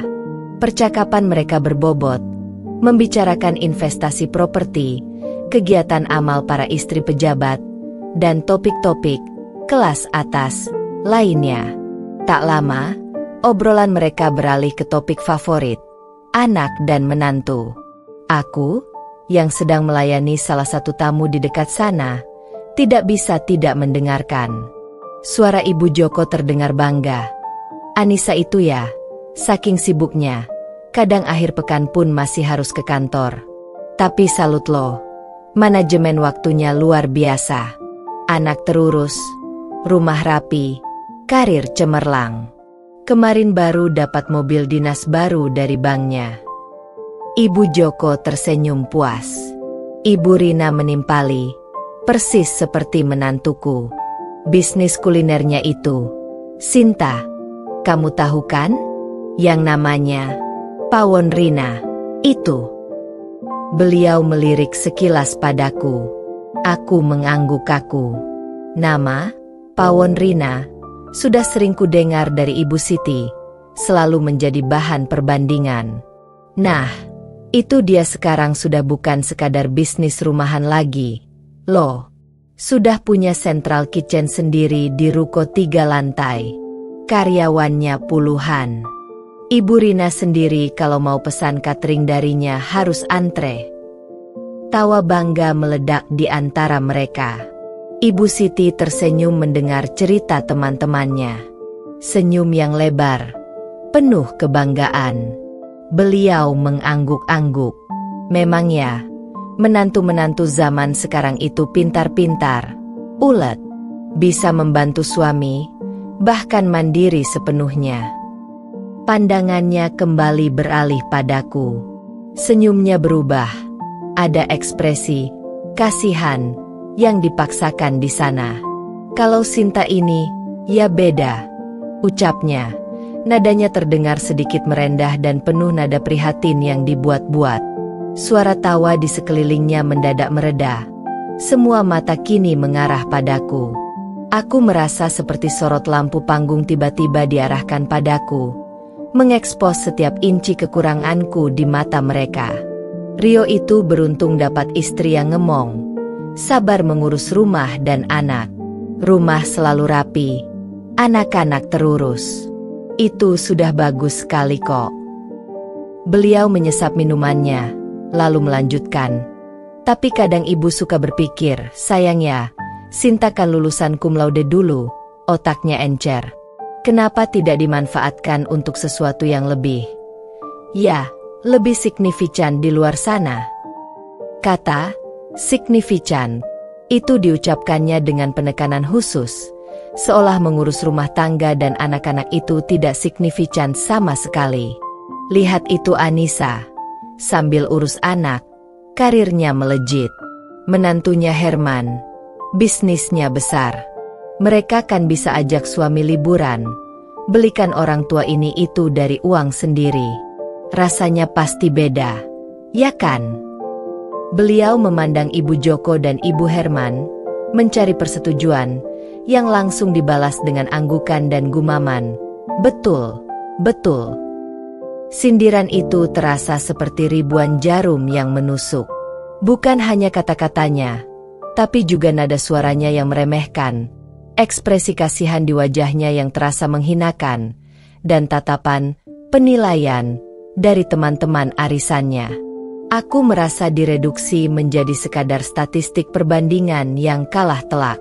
Ibu Siti tidak hanya meremehkan peranku, tapi juga meragukan kemampuanku, bahkan seolah menyayangkan nasibku yang hanya berakhir sebagai ibu rumah tangga. Kamu ini kan masih muda, Sinta, timpal Ibu Rina, dengan senyum yang menurutku terlihat sedikit sinis. Jangan sampai nanti menyesal lo kalau anak-anak sudah besar dan kamu merasa ketinggalan jauh dari teman-temanmu yang terus berkarya di luar. Perempuan itu harus punya dunianya sendiri di luar rumah. Dunia? Aku punya duniaku sendiri. Dunia yang diam-diam kubangun dengan keringat dan air mata. Dunia yang menuntut jam kerja jauh lebih panjang dan risiko lebih besar dari yang pernah kubayangkan. Mereka tidak tahu. Mereka terus bicara seolah aku adalah orang malas yang hanya berleha-leha di rumah. Amarahku memuncak. Rasanya seperti ada lava mendidih di dalam dadaku, siap meledak. Tanganku terkepal erat di samping tubuhku, meremas tas tangan. Di dalamnya, tabletku terasa dingin, menahan janji pembuktian. Ibu hanya khawatir, Sinta, kata Ibu Siti lagi, kini dengan nada yang sedikit lebih lembut, tapi justru terasa lebih menusuk karena kesannya menggurui dan mengasihani. Kamu ini kan istri anak ibu. Ibu mau kamu juga bisa dibanggakan, seperti menantu-menantu teman ibu yang lain. Ibu mau kamu punya sesuatu yang bisa ibu ceritakan di arisan. Bukannya ya begini saja. Kalimat terakhir itu, bukannya ya begini saja, itu adalah puncaknya. Semua yang kutahan selama berbulan-bulan, semua rasa sakit, semua kerja keras rahasia, semua keraguan yang kularang muncul, meledak. Cukup. Aku tidak tahan lagi. Aku tidak mau lagi menjadi sesuatu yang begini saja di mata beliau. Pandanganku kabur sejenak karena menahan air mata, tapi kemudian fokusku menajam. Aku harus melakukan sesuatu. Sekarang, di sini, di depan semua orang. Mataku menyapu ruangan, mencari objek. Dispenser air di ruang makan. Teko, dingin, kontras dengan panas di dadaku. Itu dia. Tanpa berpikir panjang, aku mengambil keputusan. Langkahku terasa ringan namun pasti saat aku berbalik.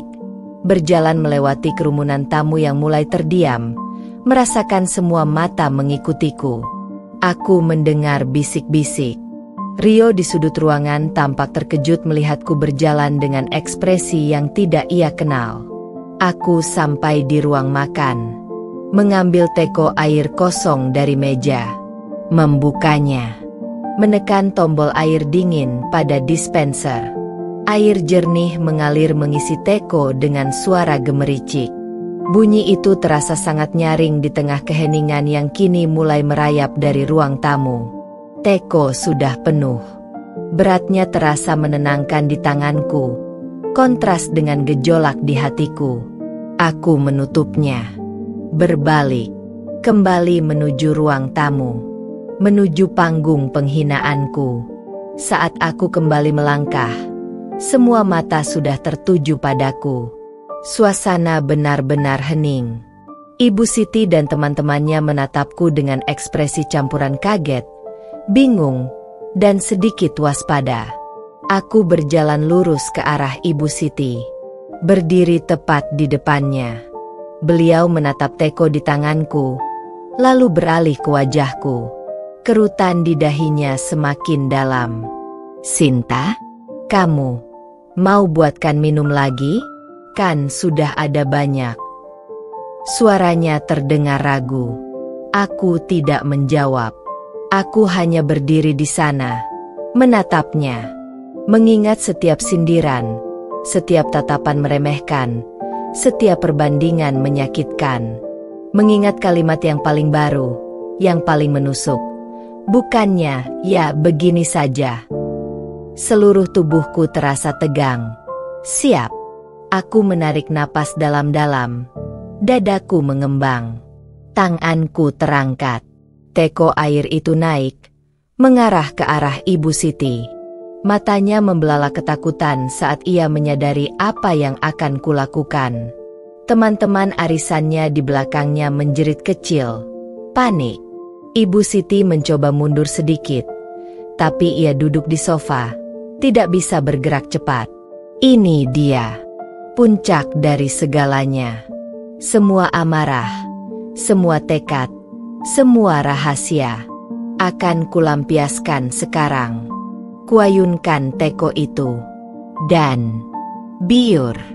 Air dingin itu tumpah dari teko, menghantam Ibu Siti yang masih duduk di sofanya. Air membasahi rambutnya yang tertata rapi, membasahi wajahnya yang terkejut, mengalir di leher dan membasahi gaun kebayanya yang mahal. Sebagian air memercik ke teman-teman arisannya yang duduk di dekatnya. Keheningan yang mencekam pecah menjadi seruan kaget. Para ibu arisan terpekik. Beberapa buru-buru berdiri atau menarik gaun mereka menjauh dari percikan air. Suasana yang tadinya penuh tawa mendadak dipenuhi kebingungan dan kepanikan. Ibu Siti tersentak, terkesiap, berusaha mengusap air dari wajahnya dengan tangan yang gemetar.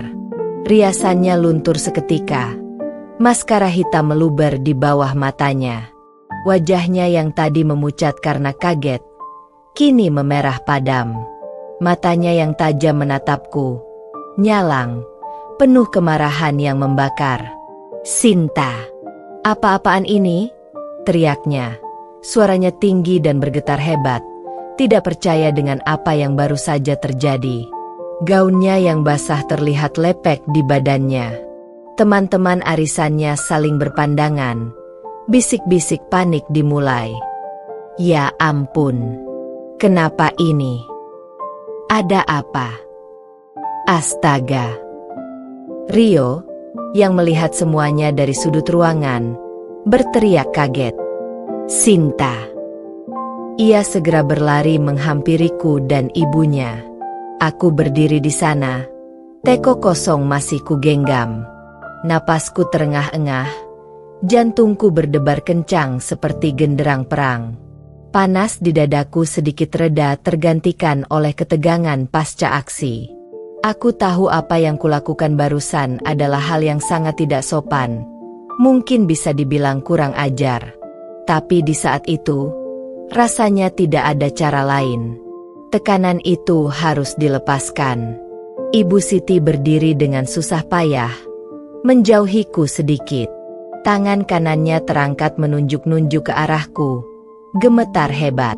Kamu berani-beraninya. Menantu macam apa kamu ini? Tidak sopan. Tidak tahu balas budi. Kamu gila? Semburnya, kata-kata makian meluncur deras dari mulutnya. Ia tampak benar-benar marah dan terhina di depan teman-temannya. Rio tiba di sampingku, tangannya meraih lenganku, berusaha menarikku menjauh. Sinta, cukup. Ada apa ini? Ibu tidak apa-apa? Tanyanya cemas, berusaha menengahi. Aku menggelengkan kepala, sedikit menepis tangan Rio dengan lembut. Tidak, Yang. Biarkan aku bicara. Aku menatap lurus ke arah Ibu Siti, yang masih memandangku dengan tatapan penuh amarah. Kenapa? Kenapa kamu lakukan ini? Jelaskan, tuntut Ibu Siti. Suaranya meninggi hingga terdengar ke seluruh penjuru ruangan. Semua mata tamu arisan tertuju pada kami. Suasana hening, semua menunggu penjelasan. Aku menarik napas dalam-dalam lagi, mengumpulkan semua keberanian yang tersisa. Suaraku mungkin bergetar, tapi aku berusaha membuatnya terdengar jelas dan tegas. Kenapa saya lakukan ini, Bu? Ibu masih bertanya kenapa. Aku melangkah selangkah lebih dekat ke arahnya.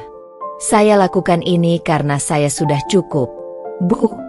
Seruku, sedikit lebih keras. Cukup dengan sindiran ibu. Cukup dengan hinaan ibu. Cukup dengan ibu meremehkan saya di depan banyak orang, di rumah saya sendiri. Mata Ibu Siti membelalak semakin lebar. Mungkin karena terkejut mendengar nada suaraku yang berani dan lugas. Teman-temannya terlihat semakin tegang. Rio di sampingku hanya bisa menatapku dengan ekspresi campur aduk antara terkejut, khawatir, dan mungkin sedikit bingung. Setiap kali arisan, setiap kali ibu datang, setiap kali ada kesempatan, ibu selalu membandingkan saya dengan menantu teman-teman ibu yang lain. Lanjutku, kata-kata itu mengalir deras, melepaskan semua beban yang kupendam. Menantu Bu Joko yang karirnya hebat. Menantunya Ibu Rina yang bisnisnya sukses. Dan saya cuma begini saja. Aku menirukan nada suara Ibu Siti saat mengucapkan kalimat itu tadi, penuh penekanan dan keprihatinan yang menghina. Ibu bilang sayang sekali bakat saya dipendam di rumah. Ibu bilang saya tidak punya sesuatu yang bisa ibu ceritakan di arisan. Ibu bilang saya hanya di rumah saja. Kemarahan di wajah Ibu Siti sedikit bercampur dengan kilatan rasa bersalah atau terkejut karena perkataannya sendiri diungkit kembali dengan cara seperti itu. Tapi amarah itu kembali menguasai. Memang benar kan? Memang kamu di rumah saja. Memang kamu tidak punya kegiatan berarti di luar. Ibu bicara fakta. Bantahnya, mencoba kembali pada argumen lamanya. Fakta ibu salah. Seruku, suaraku semakin kuat, mengalahkan getaran ketakutan yang masih ada. Ibu tidak tahu apa yang saya lakukan. Di rumah saja. Ibu tidak tahu seberapa keras saya bekerja di balik peran ibu rumah tangga ini. Rio meraih lenganku lagi, kali ini sedikit lebih erat. Sinta, tenang. Sayang, tenang. Tidak, Yang. Aku tidak akan tenang, balasku pada Rio, tanpa mengalihkan pandangan dari Ibu Siti. Beliau harus tahu. Semua orang harus tahu. Aku kembali menatap Ibu Siti.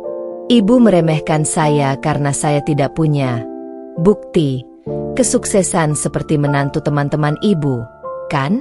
Ibu ingin punya sesuatu yang bisa ibu ceritakan dengan bangga tentang menantu ibu, kan? Aku berhenti sejenak, mengatur napas, menegakkan tubuhku. Baik, Bu, akan saya berikan sesuatu itu. Akan saya tunjukkan bukti yang ibu mau. Suasana semakin hening. Semua mata tertuju padaku, menunggu. Ibu Siti menatapku dengan tatapan penuh tanda tanya. Kemarahannya sedikit mereda digantikan rasa ingin tahu. Rio memegang lenganku, seolah menanyakan apa yang akan kulakukan selanjutnya. Aku tahu, momen ini adalah puncaknya. Setelah melepaskan amarah dan menjelaskan alasanku, kini saatnya mengeluarkan kartu trufku. Bukti yang telah kusiapkan dengan susah payah. Dampak dari guyuran air itu masih terasa. Ibu Siti berdiri terhuyung. Gaun mewahnya basah kuyup, riasannya luntur. Wajahnya yang semula memerah karena marah kini pucat karena kaget dan malu. Suara pekikan dan gumaman panik para tamu arisan perlahan mereda, digantikan oleh keheningan tegang yang memekakan telinga.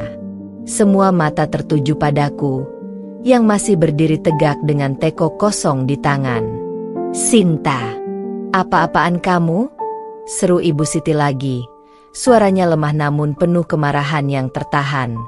Rio di sampingku memegang lenganku, berusaha menarikku. "Sinta, astaga, apa yang kamu lakukan?" Aku mengabaikan Rio.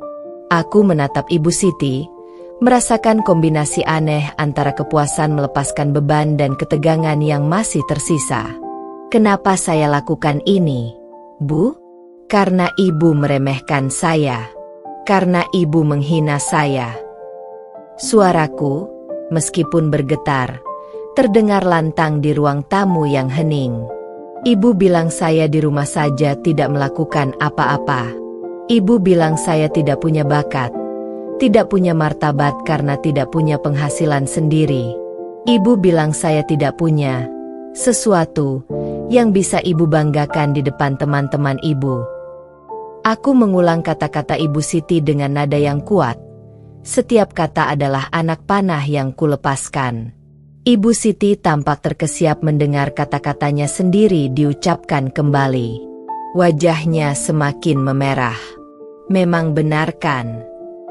Kamu mau membantah?" Aku tersenyum. Kali ini, senyumku bukan senyum miris atau terpaksa. Ini adalah senyum kemenangan. "Tidak, Bu. Saya tidak membantah fakta bahwa saya memang di rumah saja mengurus keluarga. Tapi saya membantah keras tuduhan bahwa saya tidak melakukan apa-apa dan tidak punya sesuatu." Aku meletakkan teko kosong itu dengan hati-hati di meja terdekat. Semua mata mengikutiku. Aku berbalik kembali menghadap Ibu Siti dan kerumunan tamu arisan yang masih syok. Rio menatapku dengan kebingungan yang jelas di wajahnya. Aku meraih tas tangan yang kusampirkan di bahu sejak tadi. Mengeluarkannya, lalu mengeluarkan tablet dan beberapa lembar cetakan dari dalamnya. "Ibu ingin sesuatu yang bisa dibanggakan, kan? Ibu ingin bukti kalau saya juga bisa berkarya di dunia luar?" Tanyaku. Suaraku kini terdengar lebih tenang, penuh keyakinan. Aku menyalakan tablet. Layarnya memancarkan cahaya di tengah ruangan. Aku menahan tablet itu setinggi dada agar semua orang bisa melihat. Kubuka folder. Ambrosia. "Ini, Bu." Aku mulai menampilkan foto-foto. Ini adalah bangunan tua di pusat kota, yang ibu tahu sendiri kondisinya seperti apa sebelumnya. Foto bangunan kumuh itu muncul. Dan ini. Aku geser ke foto-foto berikutnya, yang menunjukkan progres renovasi dalam beberapa minggu terakhir. Dinding yang mulai rapi, lantai yang dipoles, kusen jendela baru. Ini adalah progres renovasi bangunan itu selama saya di rumah saja. Suara gumaman mulai terdengar di antara para tamu. Mereka saling berbisik. Mata mereka terpaku pada layar tablet. Ibu Siti menatap layar itu dengan dahi berkerut, tidak mengerti apa yang sedang terjadi. Saya tidak hanya mengurus rumah dan anak-anak, Bu, lanjutku. Suaraku mantap. Selama ibu berpikir saya hanya duduk diam, saya merancang konsep, mencari modal, mengurus legalitas, dan mengelola renovasi bangunan ini. Aku tampilkan rendering 3D The Ambrosia. Visual yang memukau muncul di layar. Interior restoran yang elegan, bar yang mewah, teras yang asri. Ini adalah The Ambrosia. Restoran fine dining dengan konsep fusion Asia Eropa yang sedang saya bangun. Ledakan keheranan terjadi di antara para tamu. Suara, astaga. Tidak mungkin. Mewah sekali. Terdengar di mana-mana. Mereka berebut mendekat. Mencoba melihat layar tabletku atau cetakan yang kupegang. Ibu Siti menatap rendering itu dengan mata membelalak tak percaya. Wajahnya yang basah semakin pucat. Ia membuka mulut, tapi tidak ada kata yang keluar. Aku menunjukkan foto Chef Handoko. Ini adalah Chef Handoko, koki berpengalaman yang akan memimpin dapur The Ambrosia. Saya merekrutnya sendiri. Aku beralih ke slide terakhir, menampilkan logo The Ambrosia dan alamat bangunan tua itu. Restoran ini adalah bukti bahwa di rumah saja bukan berarti saya tidak produktif. Saya memang tidak bekerja di kantor, tapi saya membangun bisnis saya sendiri. Ini dunia saya, Bu. Dunia yang saya ciptakan sendiri dari nol. Aku memandang lurus ke arah Ibu Siti. Uang muka sewa bangunan itu, biaya renovasi awal, rekrutmen Chef Handoko, semua dari modal yang saya cari dan kelola sendiri. Bu, ini bukti, martabat, dan pegangan yang ibu ragukan saya miliki. Suasana benar-benar hening sejenak. Hanya terdengar bisikan tak percaya dari para tamu. Ibu Siti masih berdiri membeku. Tatapannya terpaku pada tablet di tanganku, lalu beralih ke wajahku, lalu kembali ke tablet. Ekspresi di wajahnya adalah campuran paling kompleks antara shock, malu, dan mungkin setitik pengakuan yang enggan. Gaunnya yang basah seolah mewakili kehinaan yang ia rasakan. Rio melangkah mendekat, berdiri di sampingku. Ia menatap layar tablet, lalu menatapku dengan ekspresi takjub yang luar biasa. Ia tidak tahu apapun tentang ini. Wajahnya memancarkan kebanggaan yang tak bisa disembunyikan. "Sinta, kamu," bisiknya lirih. Suaranya syarat emosi. Aku menatap Ibu Siti sekali lagi. "Ini, Bu, ini sesuatu yang bisa Ibu ceritakan di arisan." Menantu ibu, yang di rumah saja, diam-diam membangun The Ambrosia. Aku menarik napas dalam, merasakan beban yang sangat berat terangkat dari pundakku. Ruang tamu yang tadinya panggung penghinaan, kini berubah menjadi panggung pembuktianku yang paling dramatis. Aku telah menciptakan kekacauan. Ya, aku menyiram mertuaku di depan teman-temannya. Itu fakta. Tapi aku melakukannya bukan tanpa alasan.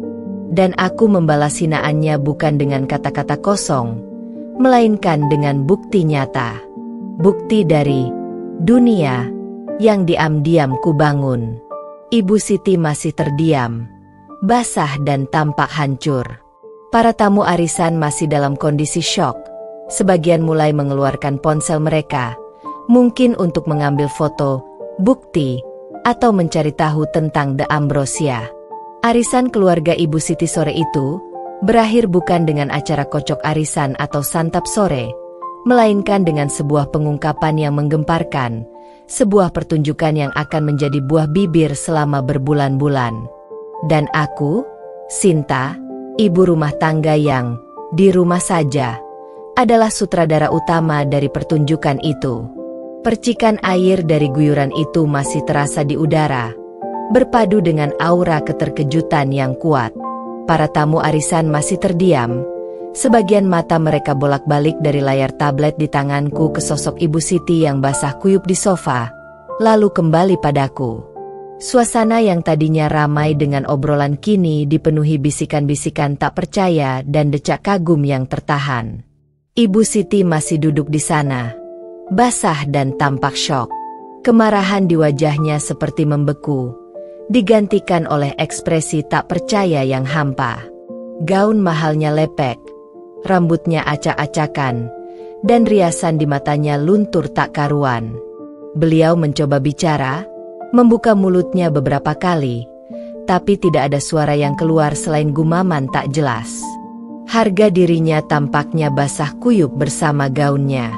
Rio berdiri di sampingku.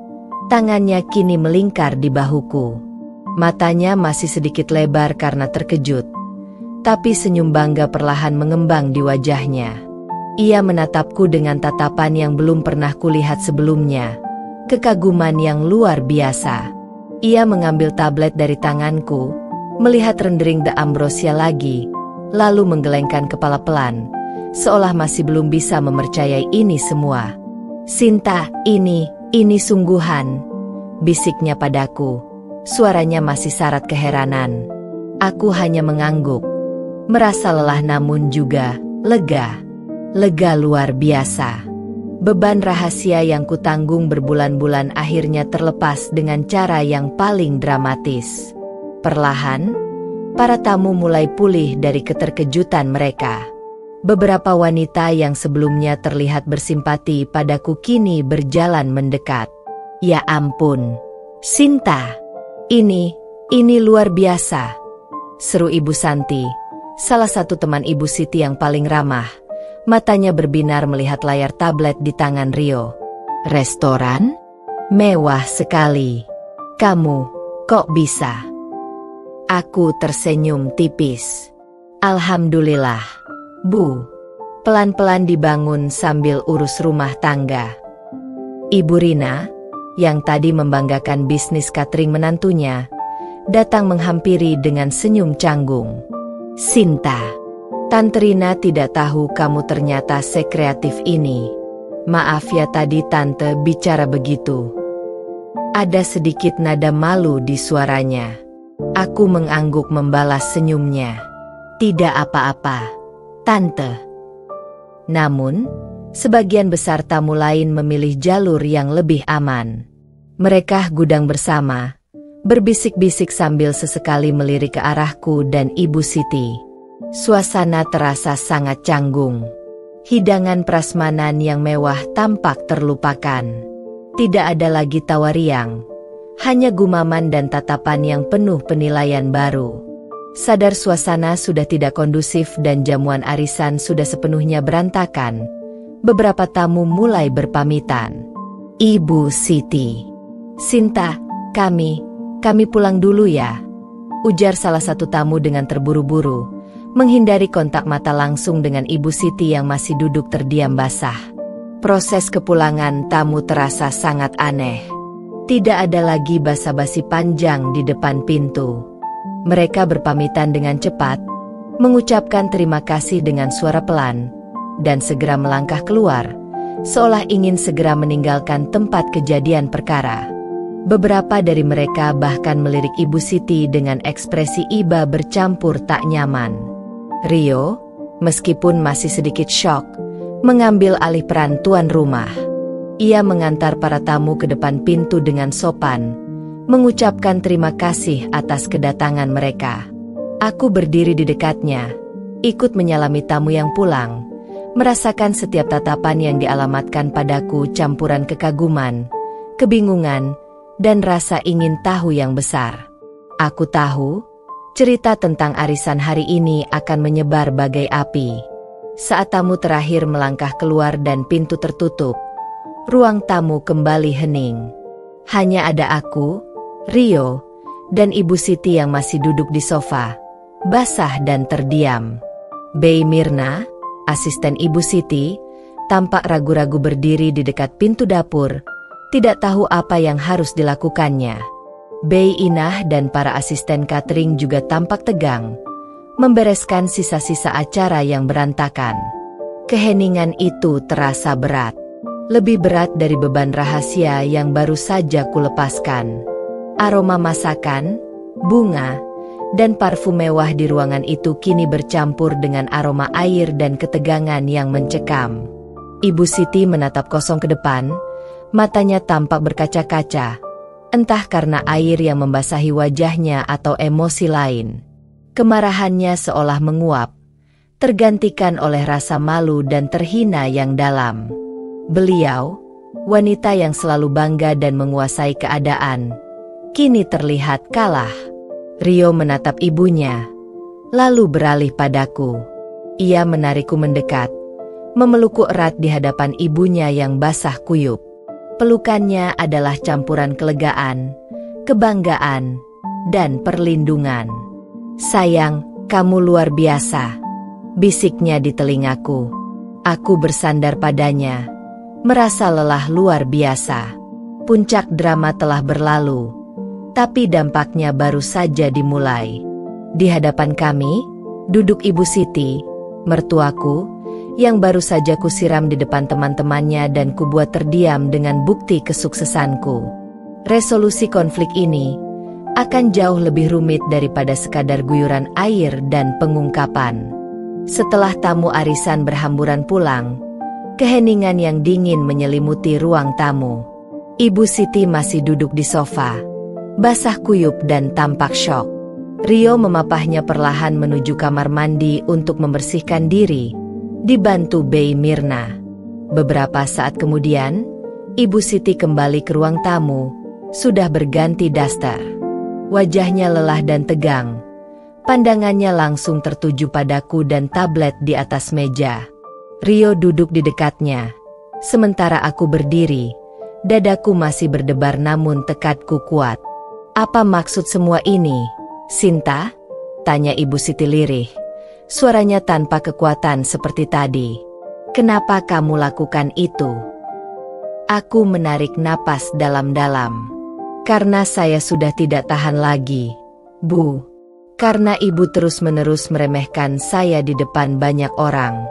Setiap kali bertemu, ibu selalu membandingkan saya. Bilang saya, di rumah saja, tidak melakukan apa-apa. Sayang bakat saya, dipendam. Tidak punya sesuatu yang bisa dibanggakan." Wajah Ibu Siti sedikit terkesiap. Ibu hanya ingin kamu berdaya." "Saya punya daya, Bu," potongku tegas, menunjuk tablet. "Ini bukti daya saya. Saat ibu pikir saya cuma begini saja, saya membangun ini. Restoran mewah ini, Bu, adalah bukti bahwa di rumah saja bukan berarti saya lemah atau tidak punya martabat." Rio meraih tangan ibunya. "Bu, Rio tahu maksud ibu baik, tapi cara ibu bicara memang menyakitkan. Sinta sakit hati, Bu, tapi Sinta juga salah menyiram ibu." Ia menatapku. "Sinta, kamu minta maaf pada ibu." Aku menatap Ibu Siti, yang masih menatap tablet dengan tak percaya. "Saya minta maaf, Bu, sudah menyiram ibu. Tapi saya tidak menyesal sudah menunjukkan bahwa saya juga bisa berkarya." Ibu Siti tidak menjawab. Matanya beralih dari tablet ke wajahku, lalu ke wajah Rio. Ada ekspresi campur aduk antara malu, kaget, dan entah apa lagi. Beliau terdiam. Percakapan sulit ini terhenti di sana. Tidak ada rekonsiliasi instan, hanya pengakuan bahwa luka itu ada dan kebenaran yang selama ini tersembunyi telah terungkap. Rio memegang tanganku, memberi kekuatan. Di hadapan kami, Ibu Siti masih duduk basah, simbol konflik kami yang belum usai, tapi telah bergeser ke babak yang baru. Waktu telah berlalu. Lebih dari setahun sejak arisan keluarga yang menggemparkan itu. Bangunan tua di pusat kota kini telah bertransformasi total. Fasad kolonialnya dicat ulang dengan warna-warna lembut dan elegan. Jendelanya yang besar memancarkan cahaya hangat dari dalam. Di depannya, Taman kecil yang dulu liar kini tertata rapi dengan tanaman hijau dan beberapa meja kursi untuk bersantap outdoor yang nyaman. Sebuah papan nama minimalis bertuliskan The Ambrosia terpampang jelas di depannya. Di dalam, The Ambrosia telah menjadi salah satu restoran fine dining paling ramai dan diperbincangkan di kota. Suasana elegannya menarik para penikmat kuliner yang mencari pengalaman istimewa. Chef Handoko dan timnya menyajikan hidangan fusion Asia Eropa yang inovatif dan lezat, mendapatkan ulasan positif dari kritikus makanan dan pelanggan. Aku, Sinta, kini bukan lagi hanya seorang ibu rumah tangga yang di rumah saja. Aku adalah pemilik The Ambrosia. Setiap sore, setelah memastikan Nara pulang sekolah dan Nadi bermain aman di rumah bersama Bei Inah, dengan pengawasan ketat dari Rio jika ia WFH, aku akan menuju The Ambrosia, mengawasi operasional, berbicara dengan Chef Handoko dan manajer restoran, menyapa tamu-tamu, dan memastikan semua berjalan lancar. Sibuk. Ya, sangat sibuk. Tapi ini adalah kesibukan yang memberiku energi, gairah, dan rasa puas yang mendalam. Rio adalah partner terbaik yang bisa kuharapkan. Ia bangga luar biasa, dan seringkali membantuku dengan urusan administrasi atau keuangan restoran di sela-sela pekerjaannya. Ia bahkan sesekali mengajak klien atau rekan kerjanya bersantap di The Ambrosia. Hubungan kami semakin erat, dibangun di atas kejujuran, setelah rahasia itu terbongkar, dan dukungan timbal balik. Nara dan Nadi juga sering kubawa ke restoran saat jam operasional belum dimulai. Mereka senang melihat restoran Bunda yang cantik. Bagaimana dengan Ibu Siti? Hubungan kami tidak langsung berubah 180 derajat menjadi penuh kasih sayang. Ada periode canggung setelah arisan itu. Beliau masih sedikit malu dan mungkin kesal mengingat insiden penyiraman. Aku pun masih perlu waktu untuk sepenuhnya melepaskan rasa sakit hati dari sindirannya selama ini. Namun, perlahan tapi pasti, dinding di antara kami mulai runtuh. Ibu Siti mulai menunjukkan minat yang tulus pada The Ambrosia. Awalnya, ia hanya bertanya pada Rio. Lalu, beliau mulai bertanya langsung padaku, bukan lagi dengan nada meremehkan, tapi dengan rasa ingin tahu. Suatu hari, dengan sedikit ragu, beliau mengajak teman-teman arisannya yang paling dekat untuk bersantap di The Ambrosia. Aku melayani mereka sendiri, memastikan pengalaman mereka luar biasa. Saat Ibu Siti mencicipi salah satu hidangan unggulan kami, aku melihat kilatan di matanya. Di akhir makan, saat mereka sedang menunggu hidangan penutup, aku mendengar Ibu Siti berbicara pada teman-temannya. "Ini loh, restorannya Sinta," katanya. Suaranya terdengar bangga. "Menantuku yang di rumah saja ini. Diam-diam dia membangun tempat sebagus ini. Konsepnya unik, makanannya lezat. Keren ya, ternyata dia lebih jeli melihat peluang daripada ibu." Mendengar itu, hatiku menghangat.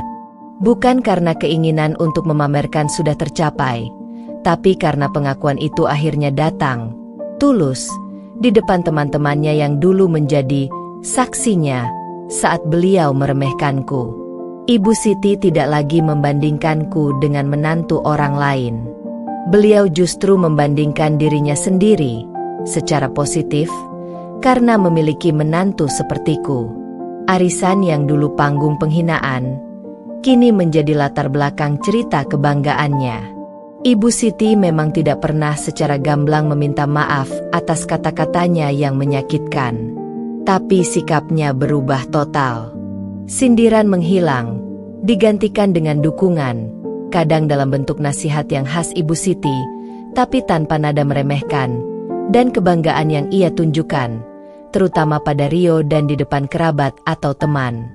Beliau bahkan sesekali membantu mempromosikan The Ambrosia ke teman-temannya. Sebuah bentuk Permintaan maaf dan pengakuan yang mungkin paling otentik dari Ibu Siti. Refleksi atas semua yang terjadi membuatku tersenyum.